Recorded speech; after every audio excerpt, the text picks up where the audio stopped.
Ladies and gentlemen, this is former WCW and TNA ring announcer David Penzer, also author of Sitting Ringside Volume 1, and you are watching and listening to TNA Cross the Line podcast. TNA Wrestling, Cross the Line.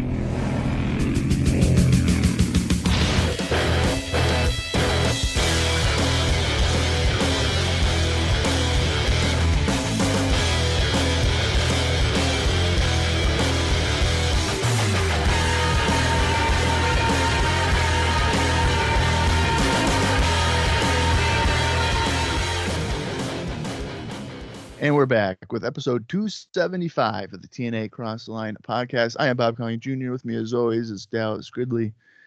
In Dallas, we have made it to the first pay-per-view of 2007. Its final resolution, January 14th, 2007. Whereas you're listening to this, it's January 14th, 2025. And this is technically our first recording of 2025 as a taping schedule. Oh, right. Yeah, peek behind the curtain.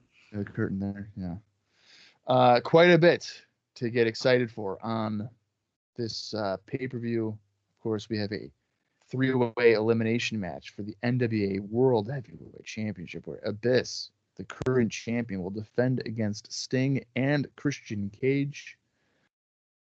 And probably more importantly, we have a 30-minute Ironman match between Kurt Angle and Samoa Joe, plus so much more.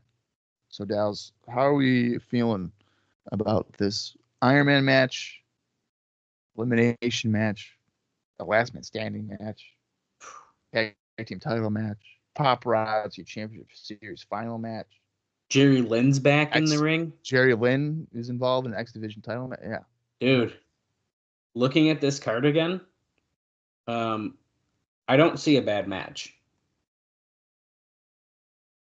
So I'm pretty excited. I mean, could some of these suck? Maybe, but what I see is a really, really great start to 2007 as far as pay-per-views go. And I don't know. I think this is going to be a really solid card. Could that main event absolutely suck? Yeah, it absolutely could, because their other match was not very good. But maybe because it's an elimination, maybe we get someone out of there, and then we can kind of focus on two of the other guys. Maybe that'll help us. But I'm definitely excited. I think if I'm going to pick one match that I'm probably most excited about, honestly, because of how the feud's been going and stuff, in the last match they had, I might even pick that last man standing match between Rhino and AJ Styles.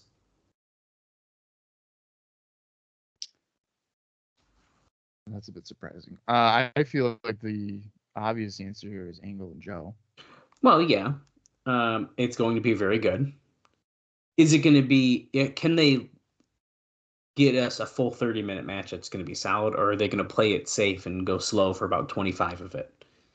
So it's funny you say that, because to me that's why the stipulation sucks.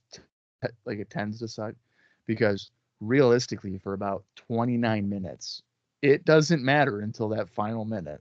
Well, that's what I mean. It could be really. I mean, I shouldn't say it could. It's going to be a solid match. Their other two matches were fantastic. I think I've been pleasantly surprised with the Rhino AJ Styles stuff, so I think that's probably why I'm saying that. Shelley and Star could be a pretty good one too. Absolutely. I'm glad they're having that singles match finally. I think has the build been anything fantastic? No. the PCS has not really been exciting at all. It's just random, like, literal 2-minute backstage segments that they play limbo and musical chairs, but it's just comedy. But I think that those two are going to have a solid match. So we got a lot of good stuff to look forward to. And don't you worry, Bob. I do, in fact, have my DVD here. And yes, if you're wondering, it is in the plastic. We're running low on the full years of DVDs I have. I think we've talked about this fairly recently. It does claim it includes the pre-show, which is interesting because on Cage Match, there's actually 2 pre-show matches. Oh, actually, one's a dark match. I didn't realize that. So there's a pre-show match and a dark match, which is interesting. So I might as well tell you what that is real quick. The Riggs brothers, Jason and Johnny Riggs, defeated Serotonin's Johnny Devine and Kazarian in the dark match. What? Two people we've never heard of won a pre-show or a dark match? Yep. And then Lance Hoyt defeated Chase Stevens in 2 minutes. Huh. So pretty interesting way to start off the show. That should get you pumped up for Final Resolution if you're watching it on your pay-per-view channel. That's right. And now I am pumped. We finally get to watch a show from January 14th. And really, I think this is going to be our first look at how 2007 is going to begin for us, because I believe all the impacts that we've been watching so far were actually taped in 2006. So will we change up the set a little bit? We won't know if we have like an intro or anything like that until Impact, but I'm definitely excited to check it out. So we will see what happens. Yep. All right. Well, there's no sense in delaying the show here, because Final Resolution is about 2 hours and 55 minutes and 33 seconds long. So we're in for a doozy. We are watching it on TNA Wrestling's YouTube channel because we have YouTube Premium and there's no ads. Now there's going to be moments where the screen will go dark for about a second because they use these versions for Pluto. And guess what? Pluto TV has ads. So that's right. If we make note of that, we're not missing anything. It's literally it's like a second fade. So yeah, so that's really all it is. If you want to watch along with us, head over to the TNA Wrestling YouTube page, because obviously it's there free of charge. You'll just have to deal with ads if you don't have YouTube Premium. This was uploaded a year ago, and as of today, there is 149,000 views. That is roughly what? That's almost 5 times the amount of the buy rate that it got in 2000. It's fucking insane. So insane. That's just about.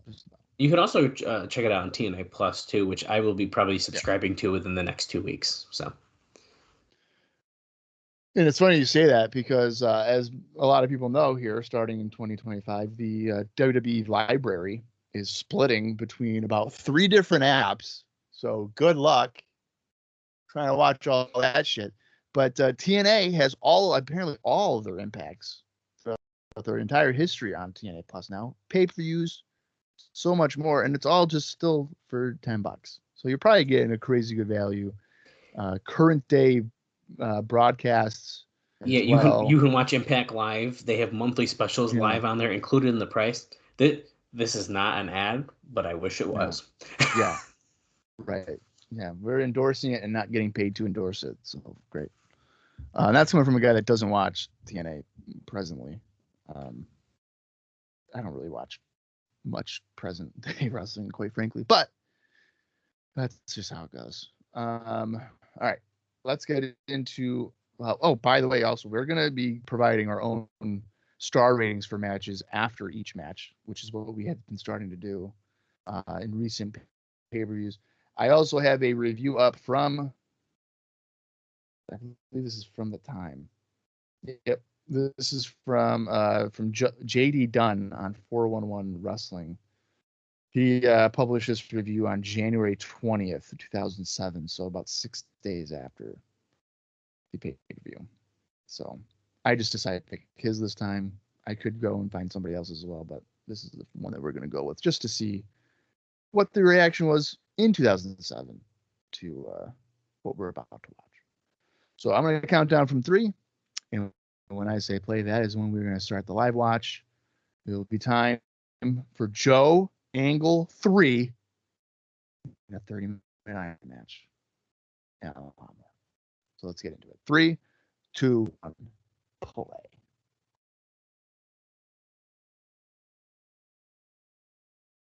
TNA. We are wrestling. Oh, Scary Abyss in a jail cell. That was a secret. I think, right? Oh, that's screaming.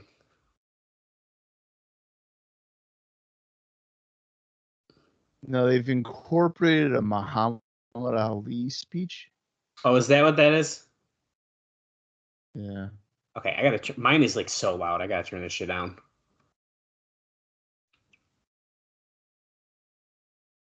But there are two more. Oh yeah, there he is. Okay. The trail kind of reminds you of Home Abyss, doesn't it?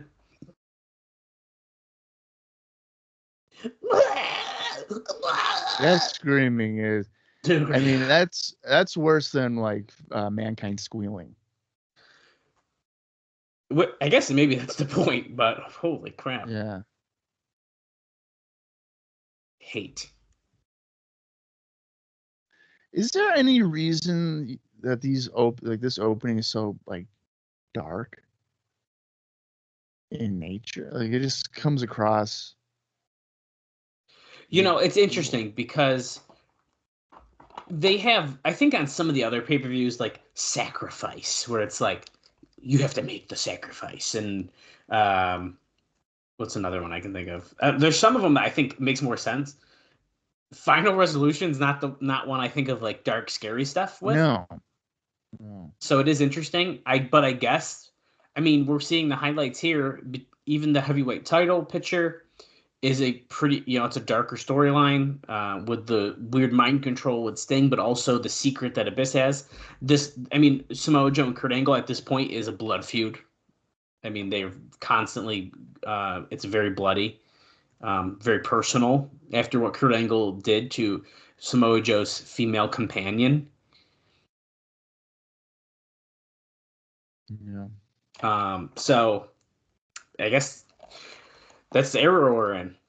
TNA is definitely darker and grittier, so I mean it adds up. But Final Resolution.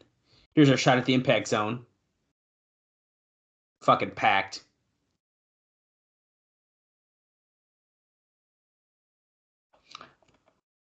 Respect LAX. Angle will tap out. That guy's dressed as Jeff Hardy. Does he not know he's not there? Ooh. I saw a fan that had like the Jeff Hardy. It's like, brother, he hasn't been here in 2 years. Going on 2 years. Blowing our pyro budget here to start us off. Opening starting contest. off the last man standing. Look at this. AJ Styles coming out. Look at the new gear. Long tights. Wow.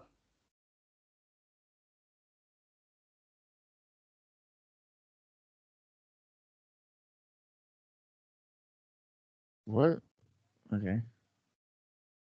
Why did we just show the other entrance stage quick? I bet you that fucking Rhino's gonna come running out of there. Trailer trash, AJ Styles. That's fine. Oof. That's PTSD right there, man. He clearly has a problem with growing up in a trailer. Okay, so evil heel AJ Styles here in 2007 wears long tights. It's very interesting. Okay, we've just like flipped to the flashback of when he faked the injury and then rolled up Rhino at turning point. The way that they went into it, yeah, you'd think it was right now. Thought that, right now, yeah, like it was not. And then this is from Impact, just a couple weeks, 2 weeks ago. Oh, he's not running. Here comes Rhino. Oh, now he is. That's like a light. That's not even that's a jog. Rhino's not into it. He's jobbing. He's not feeling it, so he just walked out, okay, more casually. He said, fuck it, I'm losing.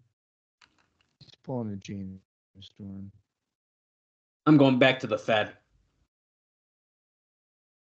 No, dude, remember that passionate promo? He was like, I'm not going back to ECW Revival. TNA's my home. And he's lost like every match since then. I want to point out, so they have the posters for Final Resolution down there. It's just a picture of Samoa Joe. On the DVD cover, we have Christian, Abyss, and Sting. Not Samoa Joe. We're in the ring. Earl has rung the bell, and Rhino is going right after AJ Styles with a shoulder block and a clothesline. He's decided, fuck your new tights. Back body drop. Kurt's not on the cover. It's yeah, there's a lot of people in the back. In fact, the back body drop we just saw is literally right there. So look at that.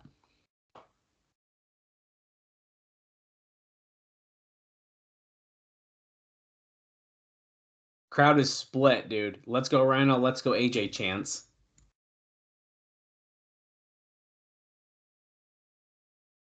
I'm surprised that they're split, like, for AJ. I know. Especially learning that he grew up in a trailer park. I mean, you would automatically want to boo that.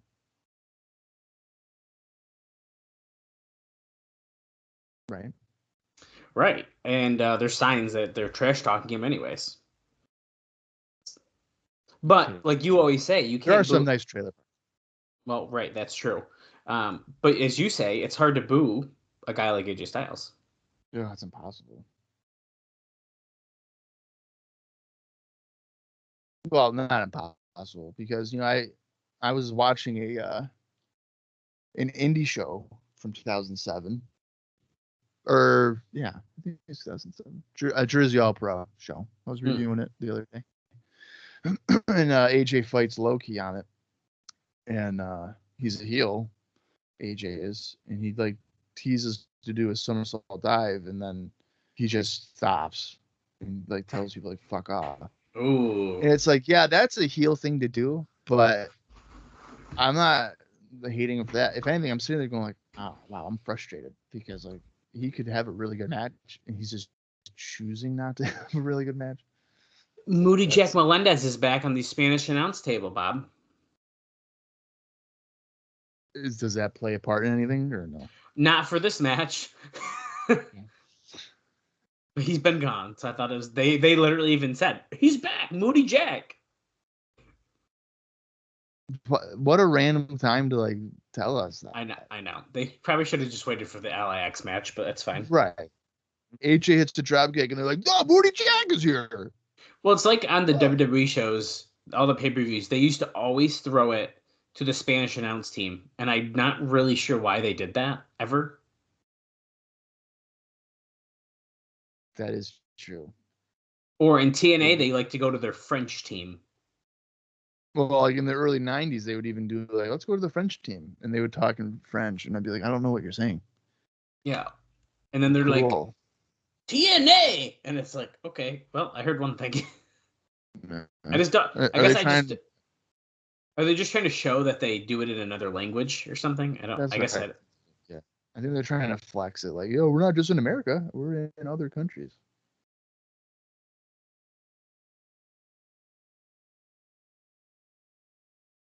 We haven't done much anything hardcore wise here in the Last Man Standing. We haven't even had a tease of a count. That's a really good point. But you can't do it too quick, or it's going to be like a 3 count, and then it's like, okay. Yeah. I like how Earl was just yelling at AJ for... Okay, what are we doing in this match? Oh, okay. low blow. So Earl was just yelling at him for using tape to choke Rhino. It's the Last Man Standing. There's no rules. And then he threw the tape out to distract Earl so that he could deliver a low blow, which he should be able to do anyway. Right.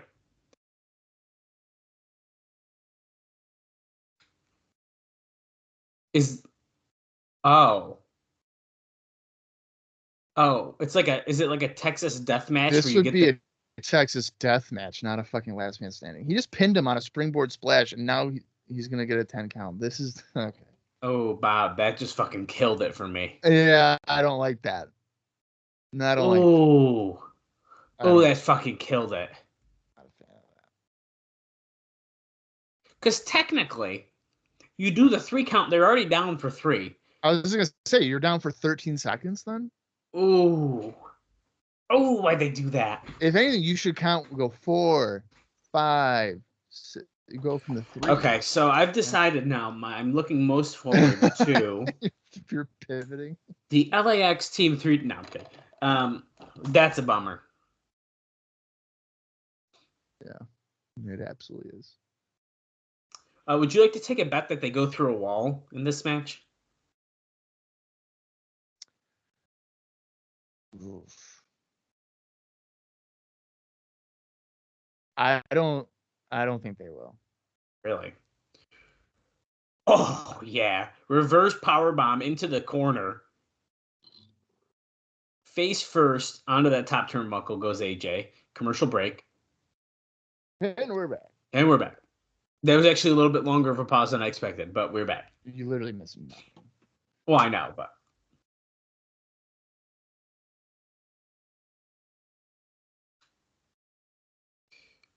Yeah, Bob. So current day, I have about one more Impact I can watch live on Sling before my subscription's done, and I'm going to have to sub to TNA Plus, I decided. Yeah, because Sling raised their price too, didn't they? They did. So Sling is going up to like either maybe 45, which is still technically the cheapest one on the market. Oh, huge dive by Styles, taking out Rhino. He landed hard on the top of his back. I think I'm gonna just live my life without any cable. Well, I'm over it. I mean, I literally had it to watch AEW and TNA.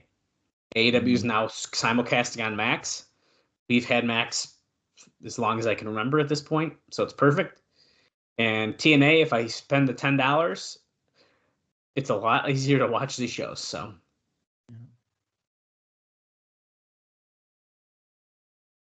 oh, Down West lost his headset apparently, but he's back. I didn't even realize that Don wasn't talking for most of this. I was gonna say he must have just lost connection or something because they haven't wrestled anywhere near there. Yeah. Right? Mike Tenay's just that good at carrying it, you didn't even notice. Yeah. But I'm glad to have him back.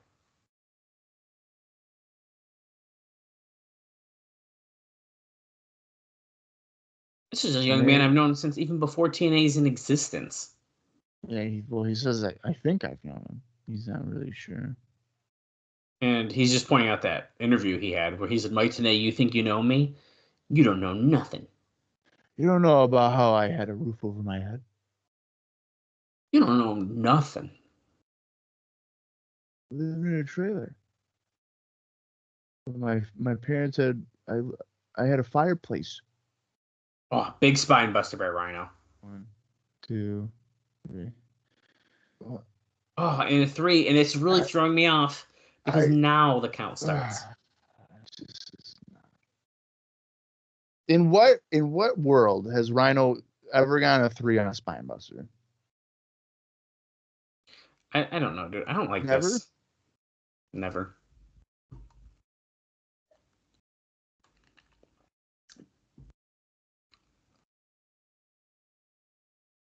I would like some violence now, please. Yeah, literally. This is just... I was hyped because I thought it was going to be wicked violent. Yeah, this is just a match where they're pinning each other after basic wrestling. And they're staring at each other as if this has been a brutal encounter, and it hasn't. It hasn't been bad, but it's just not what I expected. Irish whip on Rhino comes back. I don't think it helps that they have essentially been using the wrong stipulation for what they're describing. Yeah, I'm not thrilled about that, to be honest with you.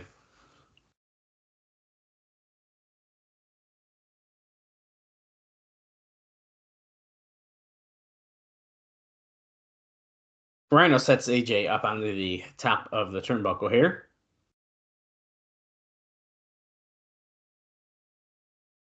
Oh, superplex.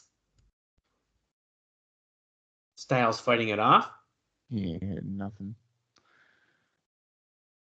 Oh, sunset flip powerbomb. He acting like originally he was going for a Styles clash, but that was never going to happen. 1, 2. Oh, he kicked out at 2.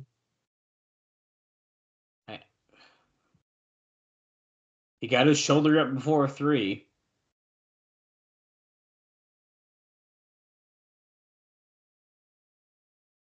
You know, the only thing I can think of is that they wanted to avoid Earl having to count every single time they're on the mat. For this, like, for how the match can become stagnant sometimes because of that. Yeah, I could see what you mean. Okay, but out of a TKO. Now a little weird side thought though. We're doing multiple pins in this match. Mm-hmm. In an hour and a half or so, we're about to see an Ironman match where potentially the same thing's going to happen, where it's just going to be a match full of pins and submissions. Yeah. We're almost doing the same thing. Yeah, I guess the only difference is there's not a time limit. Right. But that's okay, because Rhino's getting a table out now. Now we're heating up, but AJ stopped him. And then, oh my God, he crotched Rhino on the table. That's right, Mike Tenay. Rhino took way too much time to try to set up that table. You're damn right.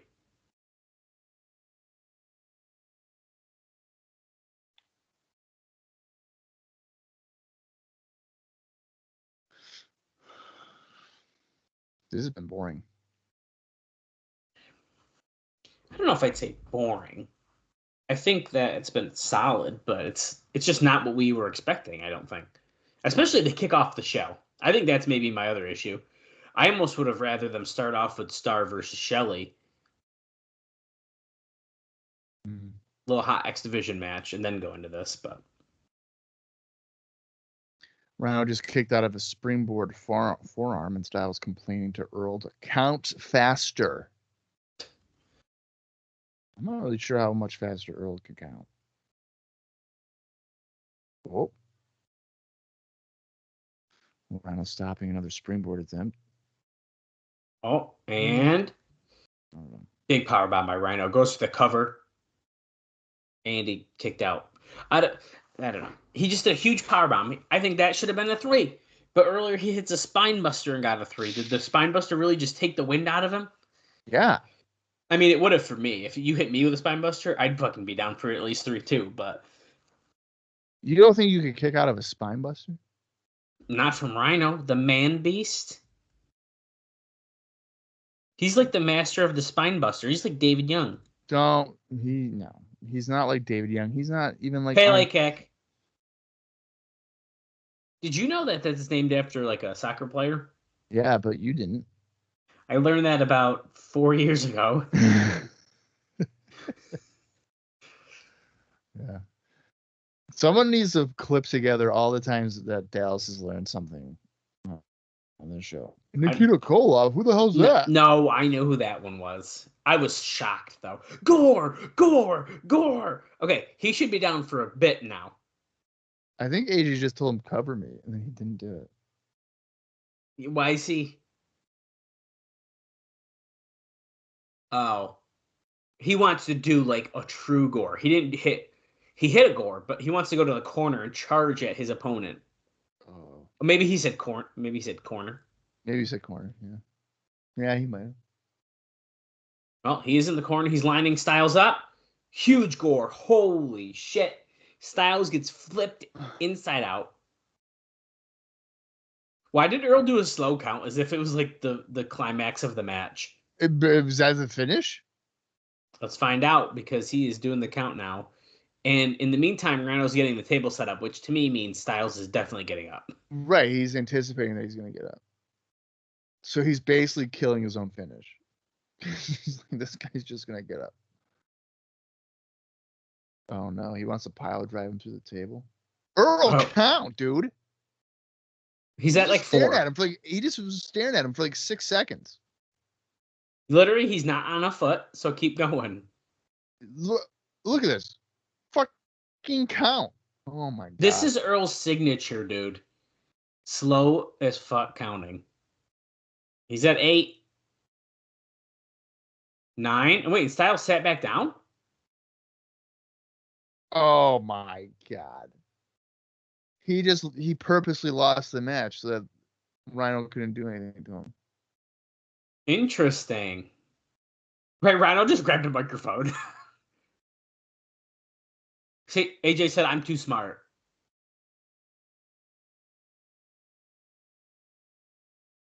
He just wants to finish AJ once and for all. I might have won, but you're still alive, so I'm going to finish you off tonight. Okay, Dallas, why does he want to kill him? Because he's angry? Murder seems like such an extreme thing to do. Like, AJ hasn't done something that drastic. Okay, so for the record, we did set up a table and not use it. We did nothing with it. Okay, what are you going to give that one, Dallas, star rating wise? Wow, I was really disappointed. I'm going to give it 1.5. 1.5?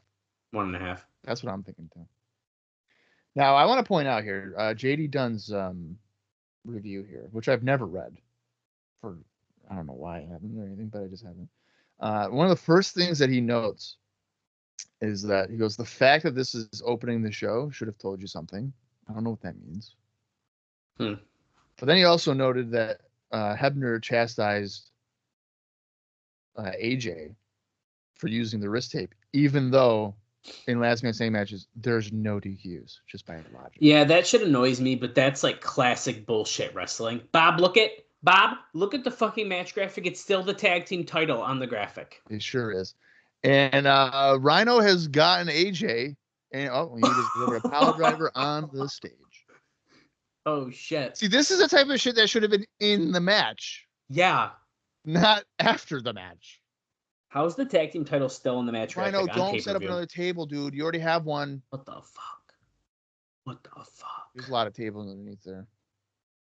Yeah, there is, but Team 3D is coming out later, so. That's right. Yeah, that's what I just figured. See, this is what I wanted during the match. This pisses me Why off is he even more. dragging the table like that? Because it's heavy. I'm sure it is, but. He's going to do what he did to Jericho on SmackDown in 2001. He's going to gore him down the fucking ramp. Down the tunnel. Or into the tunnel. AJ, leapfrog him. No, he's fucked. Oh! Oh, he sidestepped, yeah. Damn. And Rhino went through the table. Rhino has crashed right through the table. So he did not kill Styles like he was hoping.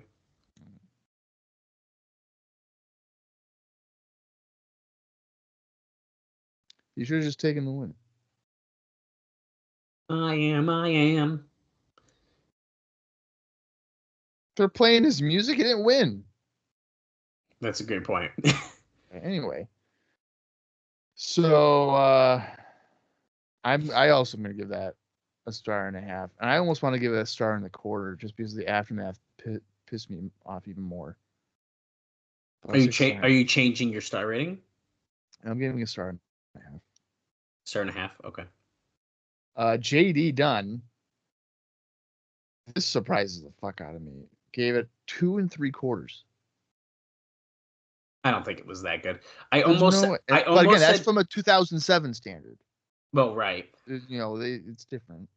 I did almost say 2, but I was so disappointed I had to go less. I can't get to 2.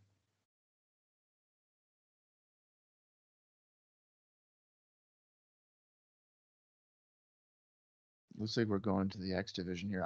If Jerry Lynn wins the X Division Championship, this will be the best show of 2007. I would be shocked. I say why not? I see no reason not to as well. I mean, Jerry hasn't been the X Division champion in what? Since 2002? I'm looking up when his last match in TNA was. It's been a while. 05, right? Was with Walt. Oh, wait. Oh, no, those don't count because they're house shows. Yeah, house shows don't count. Letitia is backstage with Jerry Lynn, who she looks even more like Goldilocks here than normal because of that bandana. Letitia's looking like a girlfriend to me. Whew. Yes, it was that Sacrifice against Sean Waltman in 2005. This is his last TNA match. But don't you worry, he's been wrestling plenty besides TNA. So. Oh, he absolutely has, yeah. And he does pretty consistently until the end of his career. No. He's good, man. Jerry Lynn is fucking so underrated. It is disgusting. Yeah, so let's see. TNA. Wait, are all 6 of those matches house shows? Oh yeah, UWF. All right. So yeah, he has been primarily wrestling for like AAW out of Chicago, ACW in Texas, NYWC in New York, Maryland Championship Wrestling a couple of times, 1PW, UWF a handful of times, UWA Hardcore, that's in Canada. First of 3 title matches about to begin here. He has, well, that's later in the year, but he has a couple matches with our hometown promotion, 2CW. So, yeah, he's definitely keeping busy. Around, I'm gonna actually just click on it now. The X Factors, the past, the present, and I wonder what the last one is. It's gonna be the future. Yeah, got it.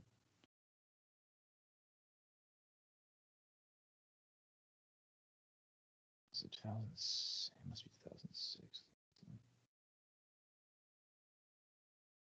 And here comes Chris Sabin, start us off. Bob, I have a random thing to tell you that has absolutely nothing to do with TNA. But I saw it, and I was actually wanted to tell you about this. Mm-hmm. So as of this recording, Wrestle Dynasty happened technically this morning, last night. Mm-hmm. And during that show, on the pre-show, Dustin Rhodes was in the match. And he grabbed a whiskey bottle from their opponents in House of Torture, took a swig of it, and spit it in the face of his opponent.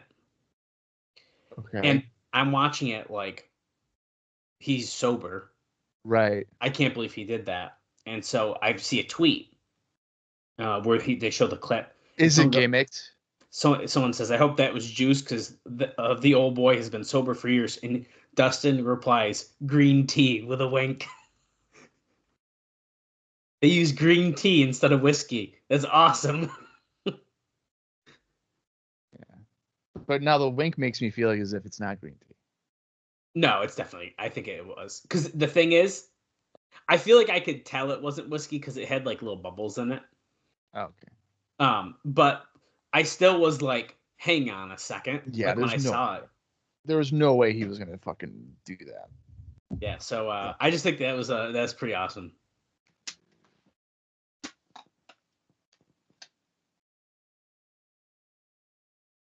I'm actually stunned that he didn't go back to WWE. Yeah, he just re-signed, which is pretty crazy. That's nuts. Unfortunately, Dustin has blocked us on Twitter. If you want to follow us and not block us, though, we're at Cross the Line TNA. We haven't even got to the point of his career where I understand why he would block us. Right. Well, that's just pre-planning for that. I don't blame him. I don't even know if my personal Twitter is blocked. It might be. My personal is not. Okay, Jerry Lynn looking in great shape as you would expect. Squaring off here with Christopher Daniels, who is sweet purple gear on, and Chris Sabin, who's got sweet black gear on. And Jerry Lynn is wearing sweet blue gear. Yeah, Jerry not having to wear a t-shirt. One of the few ECW legends at this point that can still wrestle without one. He has a noticeable receding hairline. Yeah, but hasn't he kind of always had that? Look at this. TNA mobile current results. 39% think Kurt's going to win, and 61% think that Joe's going to win. Sorry, I had to cut you off there before that disappeared, but they must have been doing like a fan vote from the pre-show or something where you could text in who you thought would win. Yeah, they probably told people that message rates don't apply, and then you had to do spend $1.49 for that. That's right. All right, yeah, sorry. I do think kind of Jerry Lynn's kind of had that hairline though. To like this noticeably. Yeah, I kind of feel like it's been there. I'm gonna Google Jerry Lynn. Just type in Jerry Lynn 2005 and see about that in the match with him and Waltman and just see. Look, 99% message plus other charges may apply. U.S. residents only. To vote for Samoa Joe, text Joe to 25000, and they did not censor it, which means we could technically vote right now. Would you have voted? Everything. I was too. I don't think I had a phone yet. If I did have a phone and I was older, maybe I would have considered doing it for fun. But he does not have a receding hairline.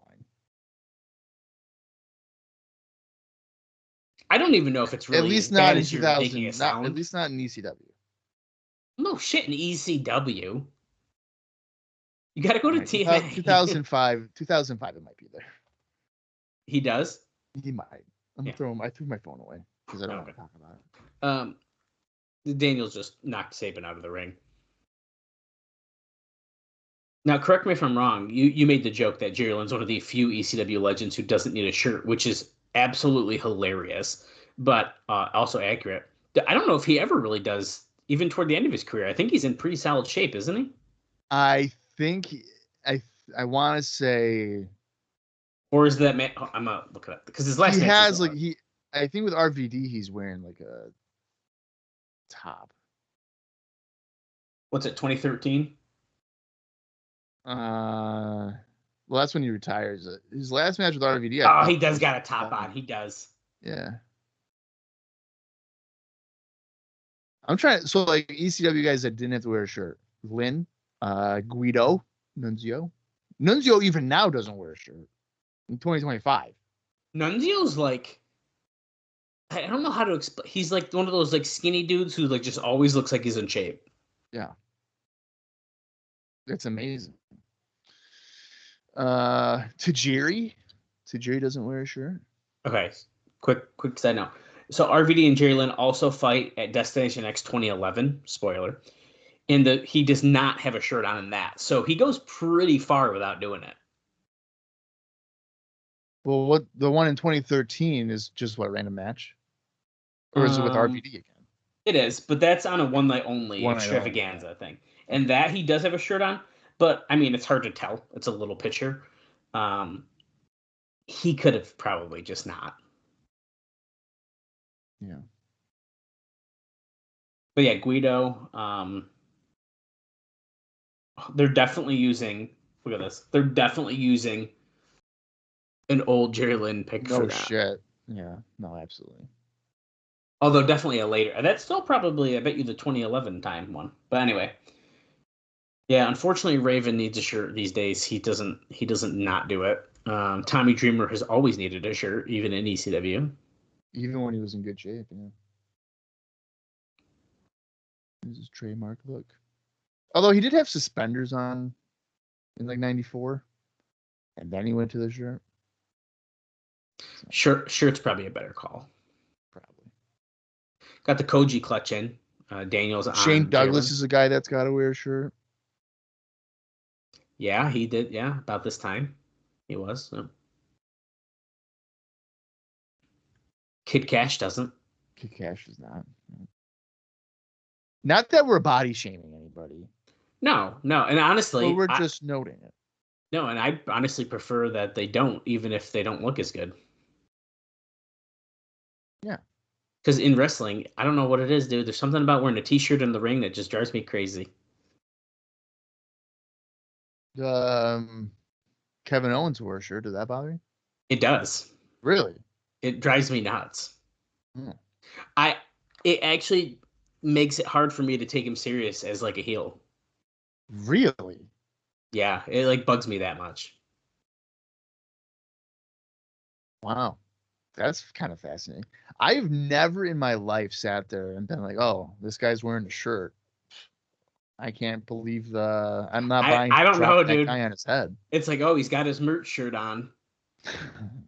Like, I don't know. It's weird. Did Sabin give him a wet willy? It kind of did look like that, yeah. Now that being said, he definitely put a finger in his ear. That's so funny. It goes for the cover here. Owens also has done it so long, though. It's, we can sneak by, I guess. I mean, I want to say, even when he started in Ring of Honor in like 2005. I mean, he's had it for quite some time, so it is what it is. And then I guess the other difference with him is it's a muscle shirt, not a t-shirt. He cuts the sleeves off. Yeah, but he was wearing a shirt. Homicide's a guy that wears a shirt. See, but why doesn't that bother me? I don't know. Is Homicide too much of a badass? That's so weird, though. I just thought about it. I mean, we were talking about ECW guys. We've transitioned to other things. But like, I haven't even ever thought about Homicide. He wears a shirt. So does Hernandez, doesn't he? Hernandez will take his off. Hernandez takes his off, yeah. Okay. Homicide, though, definitely wears a t-shirt. Hernandez will come out in like the white tank, but the dude looks so fucking jacked anyways, it doesn't matter. Do you think that with Homicide it doesn't bug you because the persona is that of a thug? I feel like that's got to be what it is. It fits his look. Jerry Lynn double drop kick off the top, taking out both Daniels and Sabin there. That's nice. This is legit making me want to watch Jerry Lynn indie matches, and it's fucking driving me nuts. And see when he puts a shirt on. No, I just want to see him like wrestling. What year in match does Jerry Lynn officially put the shirt on? Yeah, I'll pinpoint it. Guys, it was in fucking Delaware in 2012. I found it. It's so funny. It was in a show with 90 people in attendance. The thing that's funny, Caprice Coleman. The thing that's funny is, so he's an agent in AEW, and he'll come out in like his like little agent like polo shirt, and I still feel like he's in decent shape. Tilt the world, head scissors. Jerry Lynn's hyped up. And what's he doing? I'll never forget. He was at WWF New York on I think it was a pay-per-view. And they were talking to him about something. Oh, it was fucking Judgment Day. Judgment Day 2001.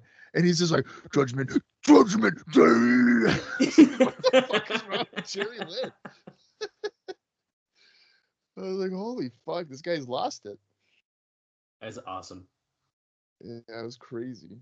He just posted like a picture on his Instagram, I think recently, of him at like a metal show, and I was like, dang, he's still going. Yeah, dude. It was so funny though. They were just talking. Hey Jerry, how's it going in New York? Oh yeah, no, it's pretty good. I'm light heavyweight champion. I kind of wish I was there defending my title at Judgment Day. Very relaxed. Like, yeah, I want to say it was like promoting a match with like Crash Holly or some shit. I'm like, dude, it's not that serious. Oh shit. Oh shit. Look at this.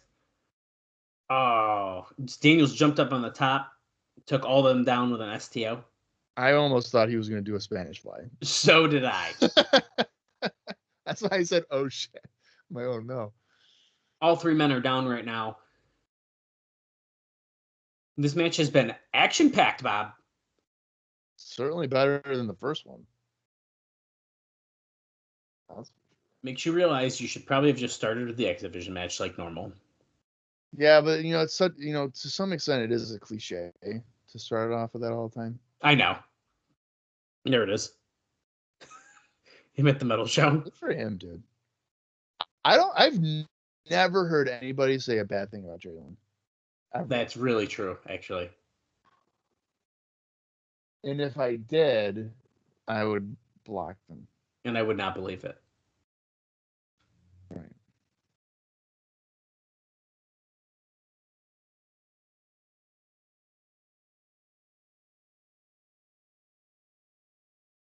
Sabin rakes the eyes of Jerry Lynn into the corner.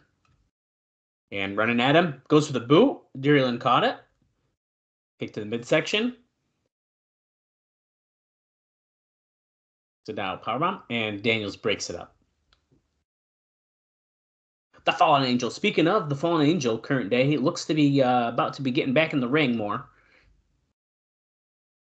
He just attacked Hangman Adam Page on Collision, and I'm hyped now. I would not anticipate Daniels wrestling on a regular basis. He's definitely going to wrestle. Yeah, but I'm saying on a regular basis. No, probably not, but Kryptonite he's bound Crunch. to. Jerry almost pinned Daniel. I still was. Sabin had to be killing. I just like the idea that it was like, oh, he was like, I'm the fallen angel. I was like, yes, you are. Yeah, he'll just lose on Dynamite. Doesn't matter. That's okay. In like 6 minutes. Jerry Lynn up and over from that suplex by Sabin. Picks up Sabin on his shoulder, going for the TKO, but Daniels caught him and going for Angel's Wings, but it's countered by Jerry Lynn. The cradle. Oh, nobody kicks out of the cradle pile driver. Oh, fuck. Oh! Let's go! Sabin roll up a handful of tights. Your new X Division champion, Chris Sabin. Now, see, this is bullshit because Jerry was going to win the title. He was about to. I did not expect him to win.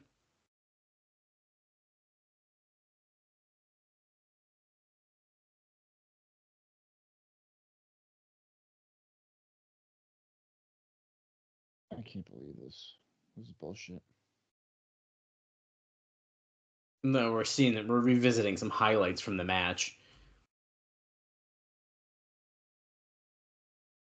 Okay, Bob, what's your star rating for this one? That was good. I'd say a rematch of 2007 for TNA. I agree. To this point, I would. Let's see.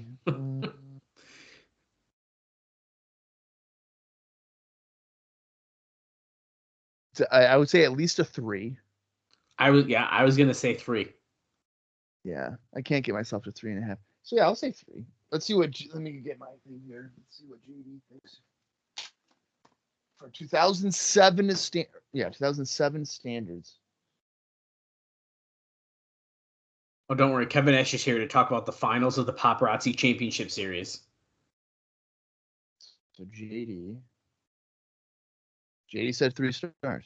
Look at that.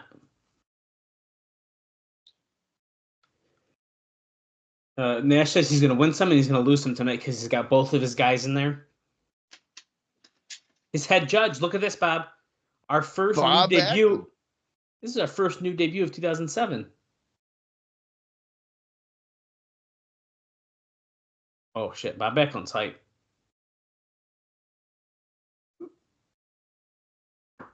We were up and down the road together, and he said, what road?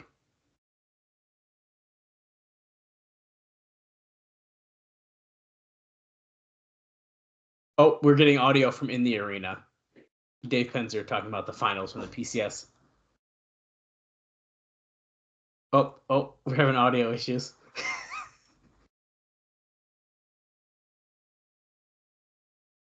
Okay, Backlund is denying that he's been in any state at all with Kevin Nash. She said maybe it's Scott Hall.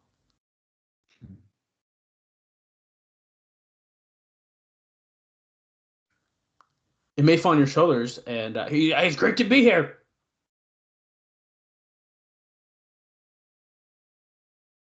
Are you up to the challenge?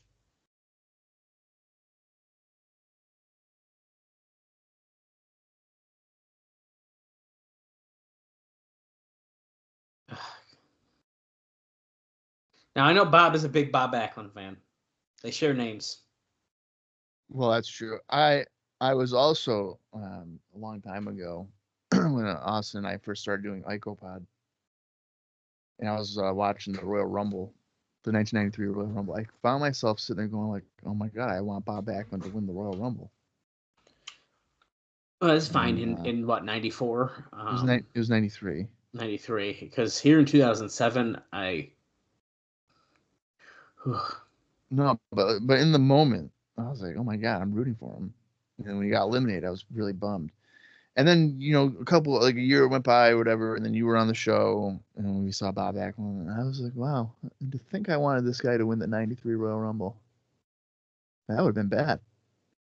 Oh, he's about to end the interview, but Eric Young just walked in. TikTok, TikTok, TikTok, TikTok. That's the second to my career, and you're gonna take me shopping. Remember? Can't go tonight. There's a pay-per-view. Bob Backlund is just staring a hole in Eric Young. Talk about two drastically different human beings. Bob Backlund, like, dead serious, kind of crazy. Eric Young, crazy, but silly. I could see that working, though. I could see them playing off each other. I could, too. Even just from that very quick interaction. No, I could absolutely see that being something. Now, Backlund's the head judge. I can't remember the rumors of the other judges, so I'm interested to see who else there is. Oh, because you did say them. Didn't you? Yes, or at least who they wanted. And I really cannot remember. I knew Backlund. I cannot remember anyone else. Which I would have to assume, if they're going to bring him in, that they're going to go to a judge's decision for that match. Come on, Mr. Chlamydia. Poor Shelley, he's got chlamydia in 2006. Wouldn't it be an inspirational story of someone with chlamydia won?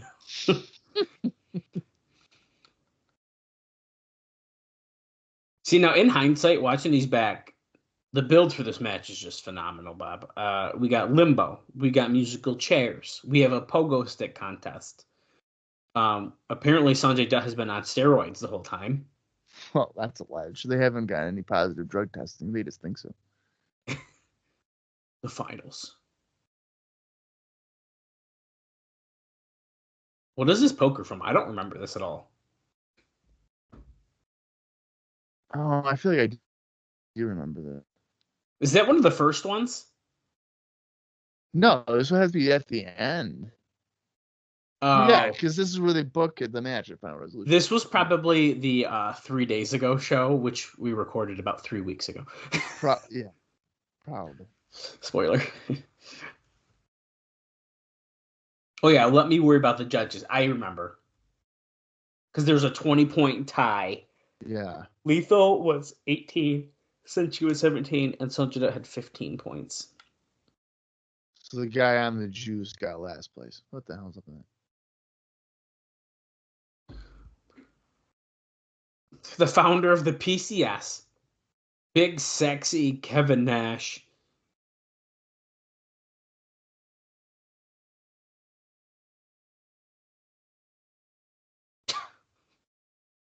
The little X in the bow. This is insane. I'm just sitting here thinking, what, so about 7 years ago or 8 years ago, this guy coming out on WCW TV, he'd be a fucking superstar. And he just came out of the Impact Zone tunnel, and he just does not come across as like a star. Yeah, he does. Look at him. He's on commentary now. He does not come across as a star. He comes across like a big goofy guy wearing a polo shirt. Yep. Doing X. Is it because he's gray, so you're being mean? No. Look at the bowling trophy. I think that just what he's been doing is like, it's diminished. What is this? From Madagascar Professional Wrestling? Samoan Joe. Oh my God. Are These are the judges? Oh my God. Samoan Joe. From the Madagascar Wrestling. Holy shit. Oh no, judge number 2, I saw him. It's tiny, but big fat oily guy is what his name is, but it's Tiny the Bellkeeper from the Asylum years. Recently used for the Voodoo Kin Mafia skits. Oh my God. You know they didn't pay him shit for this, right? No way. Okay. So I bet you Tiny still lives in Tennessee and he had to like pay for his own travel to get there and do this. I bet you he did. So Bob Backlund is the only real judge. Well, he's the only judge with like credibility. Yeah.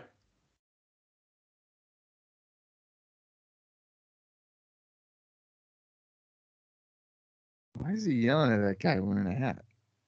I don't know. He ran right over to him, Went though. right to him. I like how a big fat oily guy needed a bag of chips and like a bottle of water, not just to pour out water. I'm feeling disgusting just looking at him with all that oil on his body. I would be so uncomfortable. Here comes Shelley, who also has a water bottle. Why does everyone have water in this match?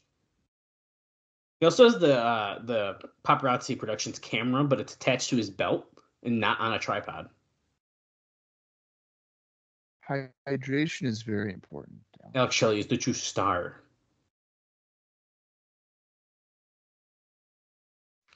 Alex Shelley is Bob Backlund approved.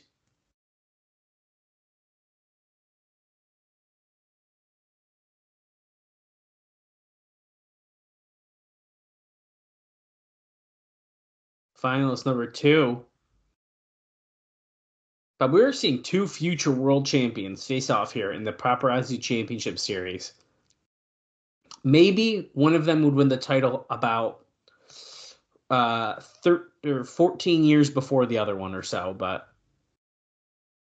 what was it? It's not that far, I guess. But what did you just say? I said we're seeing 2 world champions fight off in the Paparazzi Championship Series. One just happened to win it significantly sooner than the other one. Well, yeah, because the one guy wins it in 4 years. Yeah. Right. Yeah. And then the other one wins it about 15 years. 3 years ago. Yeah. It takes a little while. Alex Shelley's turning into a big baby face here, dude. The crowd's chanting his name. Andrew Thomas is our official.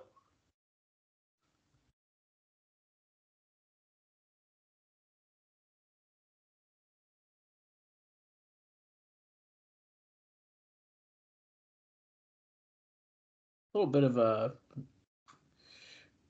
feeling out period here. Got a twist in his arm. He's rolling around. Shelley, counter, flipped over the rope. Are you doing a Nash impersonation?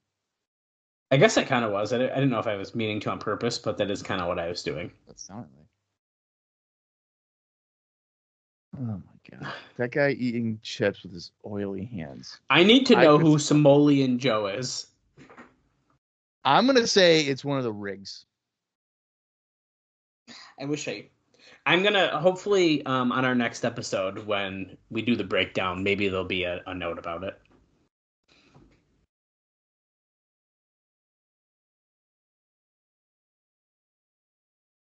Wow, TNA is fucking letting us know about the time when Kevin Nash beat Bob Backlund for the WWF World Title in 1994. He sure is. Now, if you feel like that's from a long time ago, that's from 13 years ago from just this show. So, yeah, a long time ago. So, a long time ago.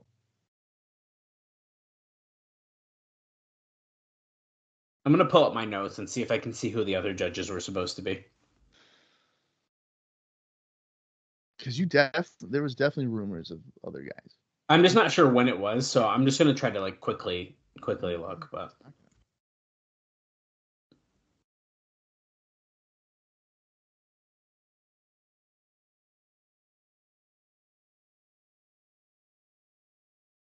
hulking up.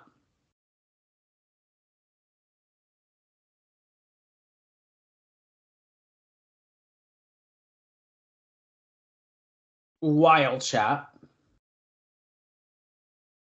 Oh, here we go. So, I guess we only had 2 names.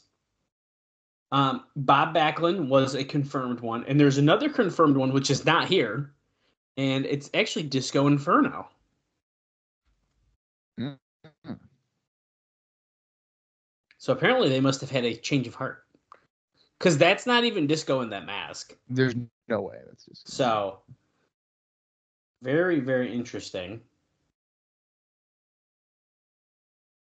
They're going to the judges way too much during the match. Dallas. Yeah. Could that be Russo? Oh, wow. It very well could be. I don't know. Normally I don't go ahead in the notes, but we're about to go look because I think I gotta know if there's an answer. It's driving me nuts. Because Nice counter by Shelley. the arms give me Russo vibes. I see exactly what you mean, dude. Shelley going for that slice spread number 2, but it was countered.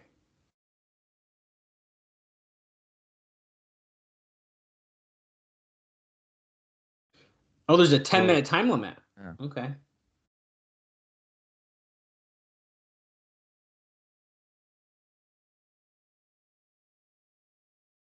Let's go, Shelley. Yes, that's got, dude. It's gotta be Russo.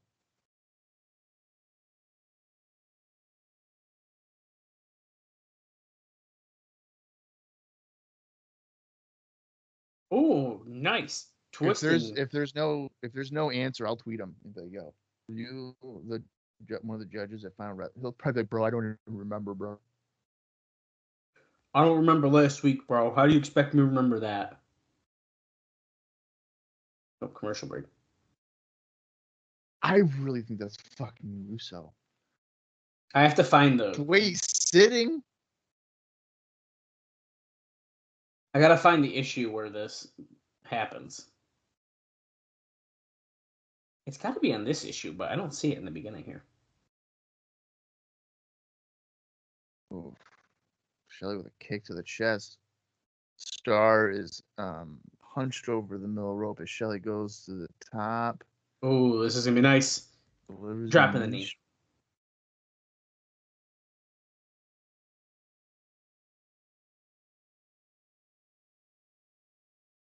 Okay, it's not this issue. Oh, suicide dive by Shelley to Star. That was nice. Here's another look.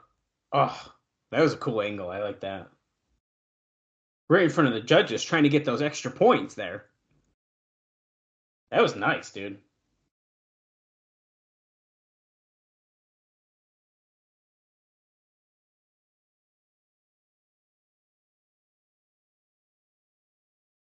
Okay. I found the issue, so I'm going to scroll and find this now. Okay.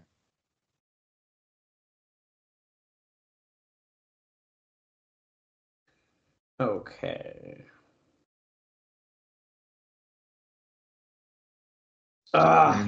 It doesn't say. Like Shelley.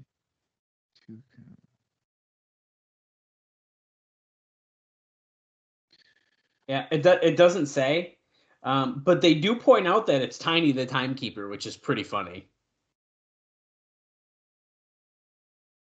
Let's see here.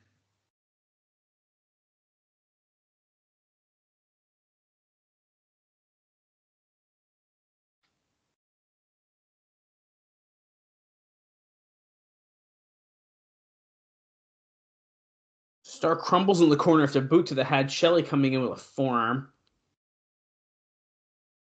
Irish trap toe hold into the middle turnbuckle.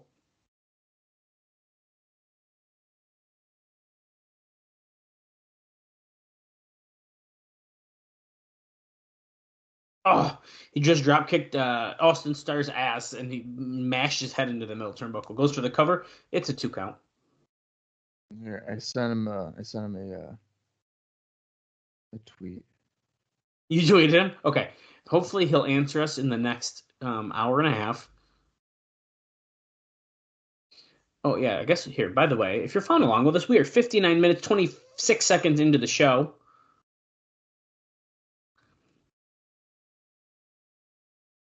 Roll through. Nope, Star does not get it there.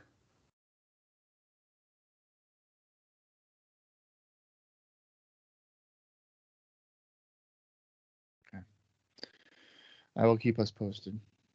Everybody posted.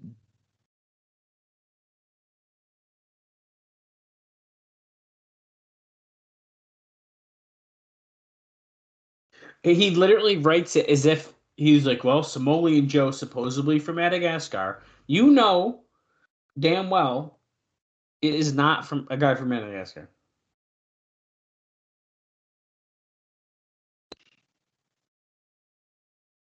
No shit.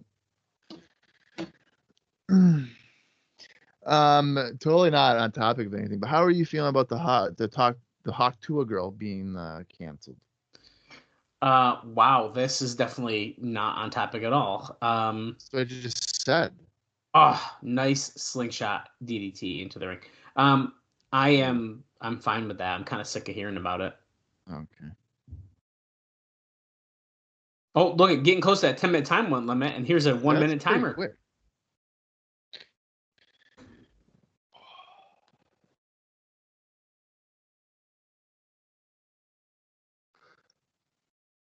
Really? Nash says he thinks Shelley's ahead, dude.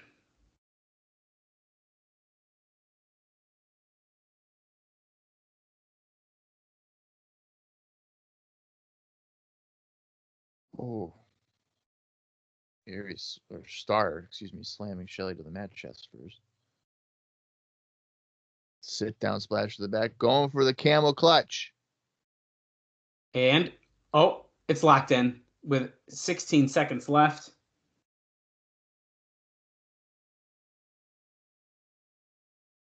10 seconds.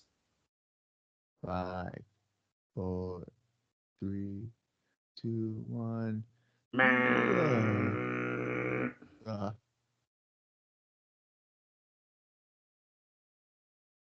We'll now go to the referee scorecard and to judges for the decision. Oh my god. Oh, fat oily guy has turned his in. Mike Backlund has turned his in, and I'm assuming Samoa Joe from Madagascar has also turned his in.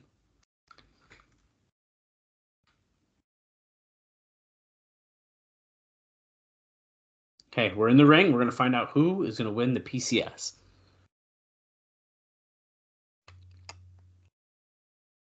Judge Samoa Joe. He gives it to Austin Starr, Samoa Joe.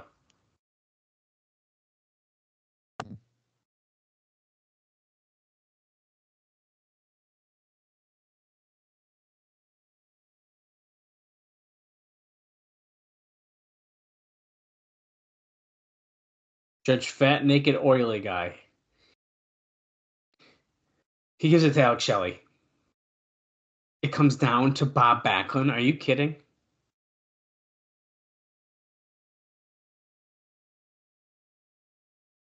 Oh, Backlund's coming into the ring to do it.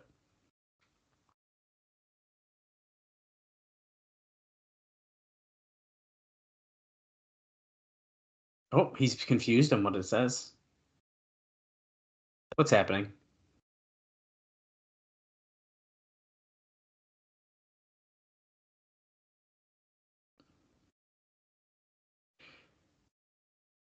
Was their conditioning augmented enough?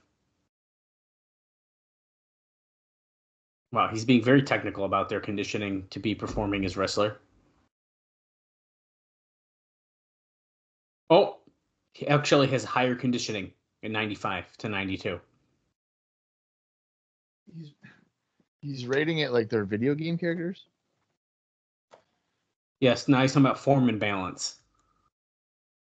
Austin Starr 82. Alex Shelley 95. Kevin Nash, what does it all mean? Exactly what I'm wondering. I don't even know what he's saying. He literally wrote it down. I mean, it's literal notes. He wrote down and marked notes.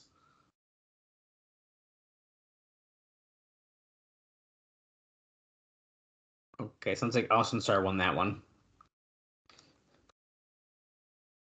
Okay, we can wrap this up now.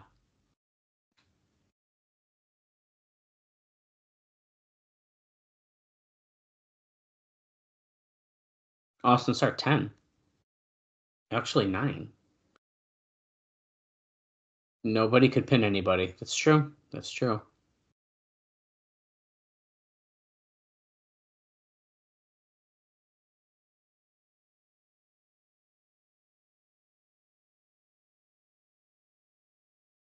Did they entertain the plebeians that were here tonight? Austin Star 25. Shelley 25. And that's the verdict. Okay, Bob. He's rendered this decision a draw after all of that. Oh, Kevin Nash is like, absolutely not.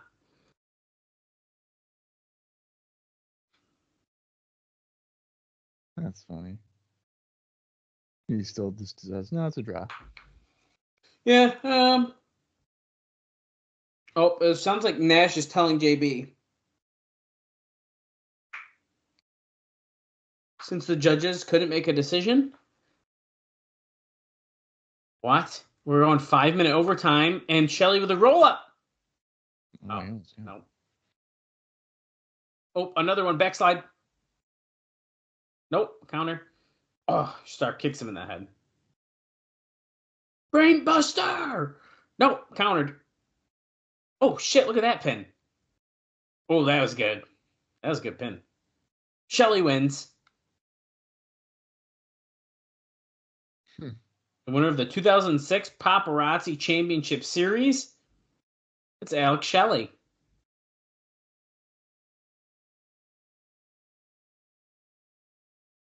Well, Nash bringing in the bowling trophy for him. Who's this? Oh, it's Sanjay Dutt, Jay Lethal, and Senshi. Yeah, look at that. That is sportsmanship, man. I'm surprised Senshi would even come down. They must be paying him enough that he's going along with this bullshit, to be honest. Unless he just beats everybody up.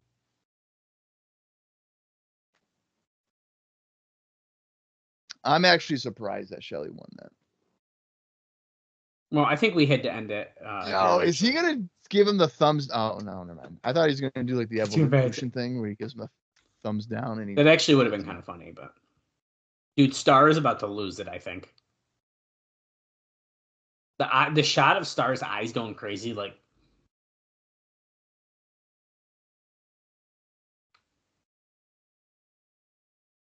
Nash trying to shake the hand of Star. Oh, he slaps it away. He's yelling at Kevin Nash. He's getting in Nash's face, or is at least as close as he can. But Nash pushes Star away, and Senshi pushing him into the corner. Are we about to get an Austin Star Kevin Nash match? Who's got a microphone? I've had it up to here. Actually, I've had it up to here. He goes to Nash's head and stuff. I didn't come to TNA to jump on pogo sticks and do limo poker. I didn't come to play second fiddle to any of you chumps. Only one person in the ring he respects, and it's Senshi, the warrior. So let's go, Senshi. Let's leave these chumps behind and get out of here.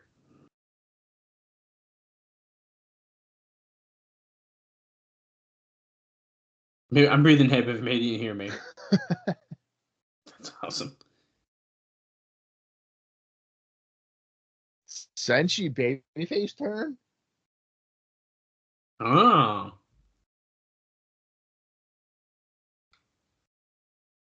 You want to be an Austin Star and stay with these guys? Oh, shit. Shit, dude. He just slapped Senshi. I mean, so naturally Senshi does not take that. They're going to brawl here on the mat.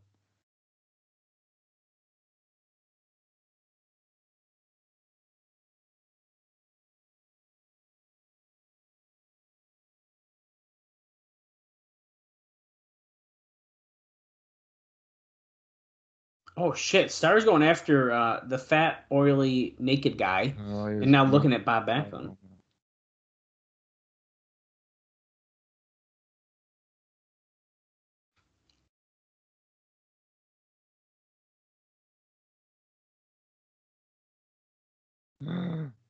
He's pie face Backlund. Backlund got up. Chicken wing. The chicken wing. Oh, he dropped down. Security's trying to pull him off, but it ain't working.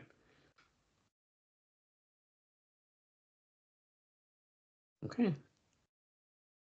Okay, so Bob, it looks like we're going into the James Storm Petey Williams match next. But what did you want to rate that match?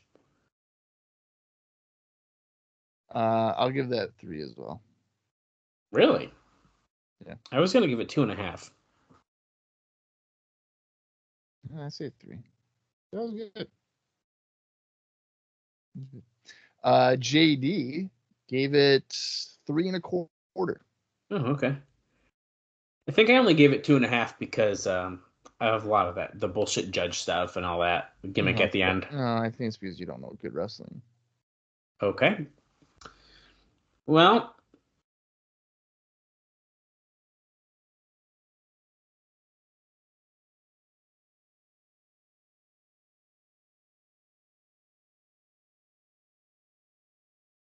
we're seeing the highlight of James Storm breaking up with Chris Harris, of course, and how Petey couldn't believe that. He was stunned.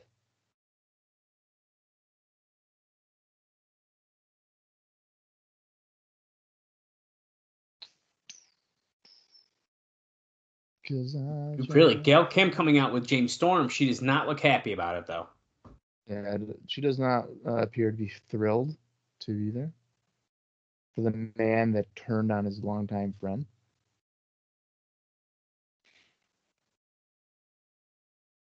I would do what I could to save her, which would probably be close to nothing, but it'd be a nice effort. Yeah.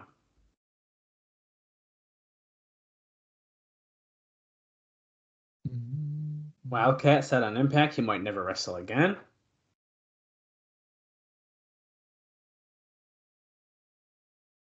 It's really sad. He's blind.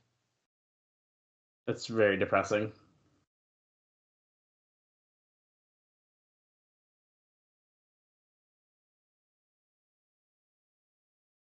Good Lord. Going underneath the SoCal Veil skirt to introduce Petey Williams. How do you put that on on a LinkedIn? I stood at the entrance ramp while the camera went underneath my skirt. Yeah. You don't.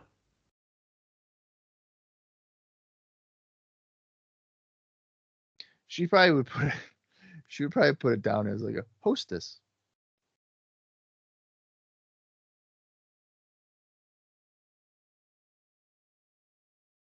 Okay, the bell has rung. Storm and Petey Williams swearing off here.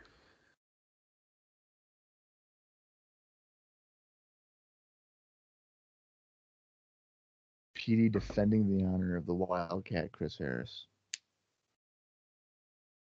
What an interesting turn of events. I know. Who would have saw this coming? He's not doing that. That's true. Petey's basically a USA guy now. He is. Yeah, absolutely.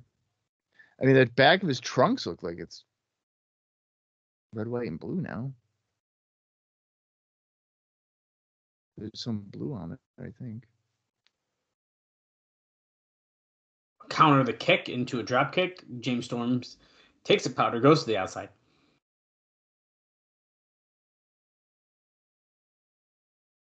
I want Gail Kim to smash a beer bottle on James Storm. Just really throw. Oh, shit. He went for a slingshot crossbody, and Storm just slammed him on the apron as he came down.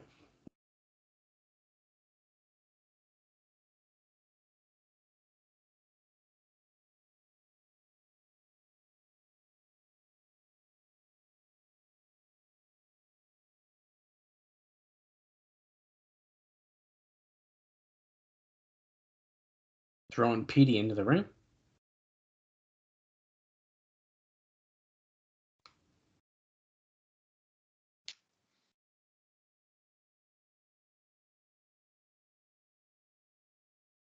Oh, look at that double underhook slam by James Storm. What's the crowd chanting?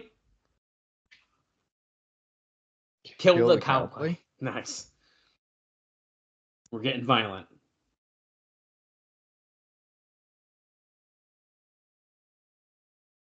There's also a Brokeback Mountain chant, which doesn't apply anymore because he doesn't have a lover that Chris Harris would have represented. That's true. Remember, you can vote for Samoa Joe or Kurt Angle if you want them to win the main event. Who will win the 30-minute Ironman match? I'm not really who sure. Will win that. Who do I want? I mean, I don't know the point of voting, but you can. 99 cents per message, plus other charges may apply. Bob, text this number. Text Kurt to 25000 or text Joe to 25000. I have the Storm on Petey Williams in the ring. I have an answer. No way. He tweeted? Yeah, regarding the Samoan Joe. He tweeted you back? Yes. Okay. He said no.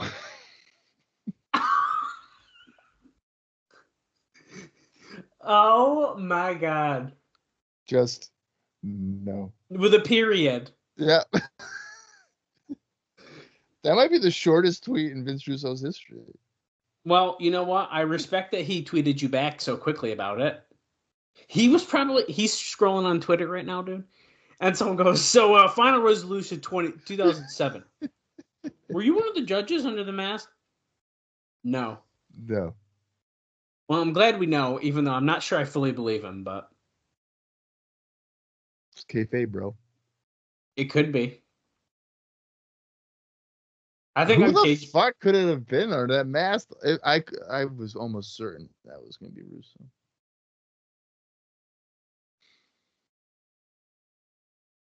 Ooh, DDT by Petey. Yeah.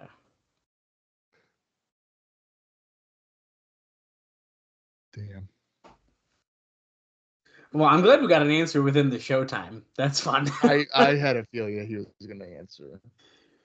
Well, because before I sent it, I saw the last time he tweeted, and it was like 37 minutes prior to that. So I was like, oh yeah, we were golden. I'm telling you, the greatest Vince Russo thing ever has nothing to do with his creative writing, but it has everything to do with that time on Twitter when he was live streaming, and we got him to show us his kitchen table. Oh my God, I forgot about that. Whoa, that's a throwback, dude. Guys, bro, what is with the kitchen table? Okay. Here it is. There's my table. Holy shit, I forgot about that. Because what was it? He was like streaming just randomly. And I just kept tweeting and saying, like, show us your kitchen. You, me, and Austin were at my apartment. Show us your kitchen table. And we all entered the same stream. We kept on just saying, yeah, you started it with the table thing. And then we were like, yeah, show us your table. And he was like, what's with everybody wanting to see my table? So he showed us. And then he did it. Yeah. Yeah, that's right, guys. We convinced Vince Russo to show us his kitchen table on the live stream. That's amazing. Holy crap. That's amazing. I forgot about that. They'll still chant and kill the cowboy here. Counter the Irish whip there, but Petey then gets thrown out of the ring anyways. Oh, he's on the apron. Storm shoulder block. I thought Petey was going to get speared off the apron there, not just casually shoulder block. Sunset flip into a powerbomb, but Storm countered. He held the rope and he kicked him in the back there. And here comes Petey. Drop kick to the back. Do you feel like Storm's working in slow motion here? Because I kind of feel like he's not his normal self. Yeah. Something seems not flowing necessarily great. I'm sure it's because, I mean, he hasn't worked singles. Not a whole lot. Yeah. So it might be some. Let's go, Petey.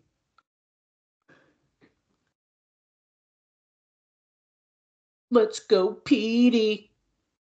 Oh, going for the last call on the super kick. I actually don't know if he calls it the last call yet, but I don't think he does. He just calls it the super kick, but catatonic. No, countered.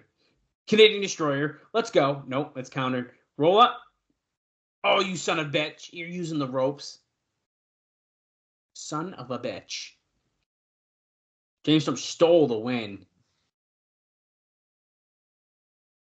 Oh, wait a second. Rudy says, did you grab the rope? The fans are liars. Gail Kim looks like she's like brokenhearted right now. Like, oh my God. He's asking Gail, will Gail snitch? Oh, and then he just attacked Petey. Okay, so it doesn't look like we're gonna restart it anyways, but he basically was like, you better lie for me. Uh-oh. Oh shit. He just grabbed Gail Kim. He grabbed the What did he grab? Oh, handcuffs. Why is she carrying handcuffs? That's a great question. But AMW, I guess. Okay, Petey is now handcuffed. Yeah, but why? She don't need a mill more. We're about to see. Are we about to see a brutal? Oh no, I was gonna say chair shot, but no, it's the beer bottle. Gail, don't tell me you have handcuffs, but you don't have the keys. That's actually hilarious.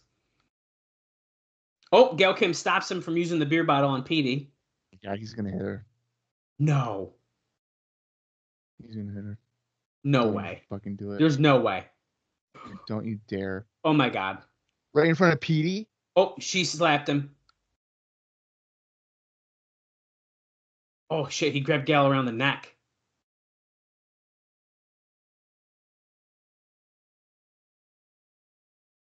Don't do it. No way. Oh, okay. Low blow. She saved herself. Now she's going after. Dude, look Storm. at her. She could break an ankle right now. In look those, at how those boots are going. Oh wow, yeah. I mean, she's wearing like 6-inch tall wedges. Yeah, but like that could be dangerous. Now she has the beer bottle. Nah, he's gonna kick her. Super kick her right to the face. Or she's gonna do it to Petey. Swerve.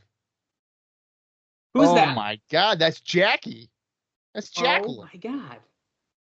From the WWE. Miss Jacqueline? She's returned? We haven't seen her since 2004. Holy shit. Short arm clothesline to Gail. What? Okay. Damn.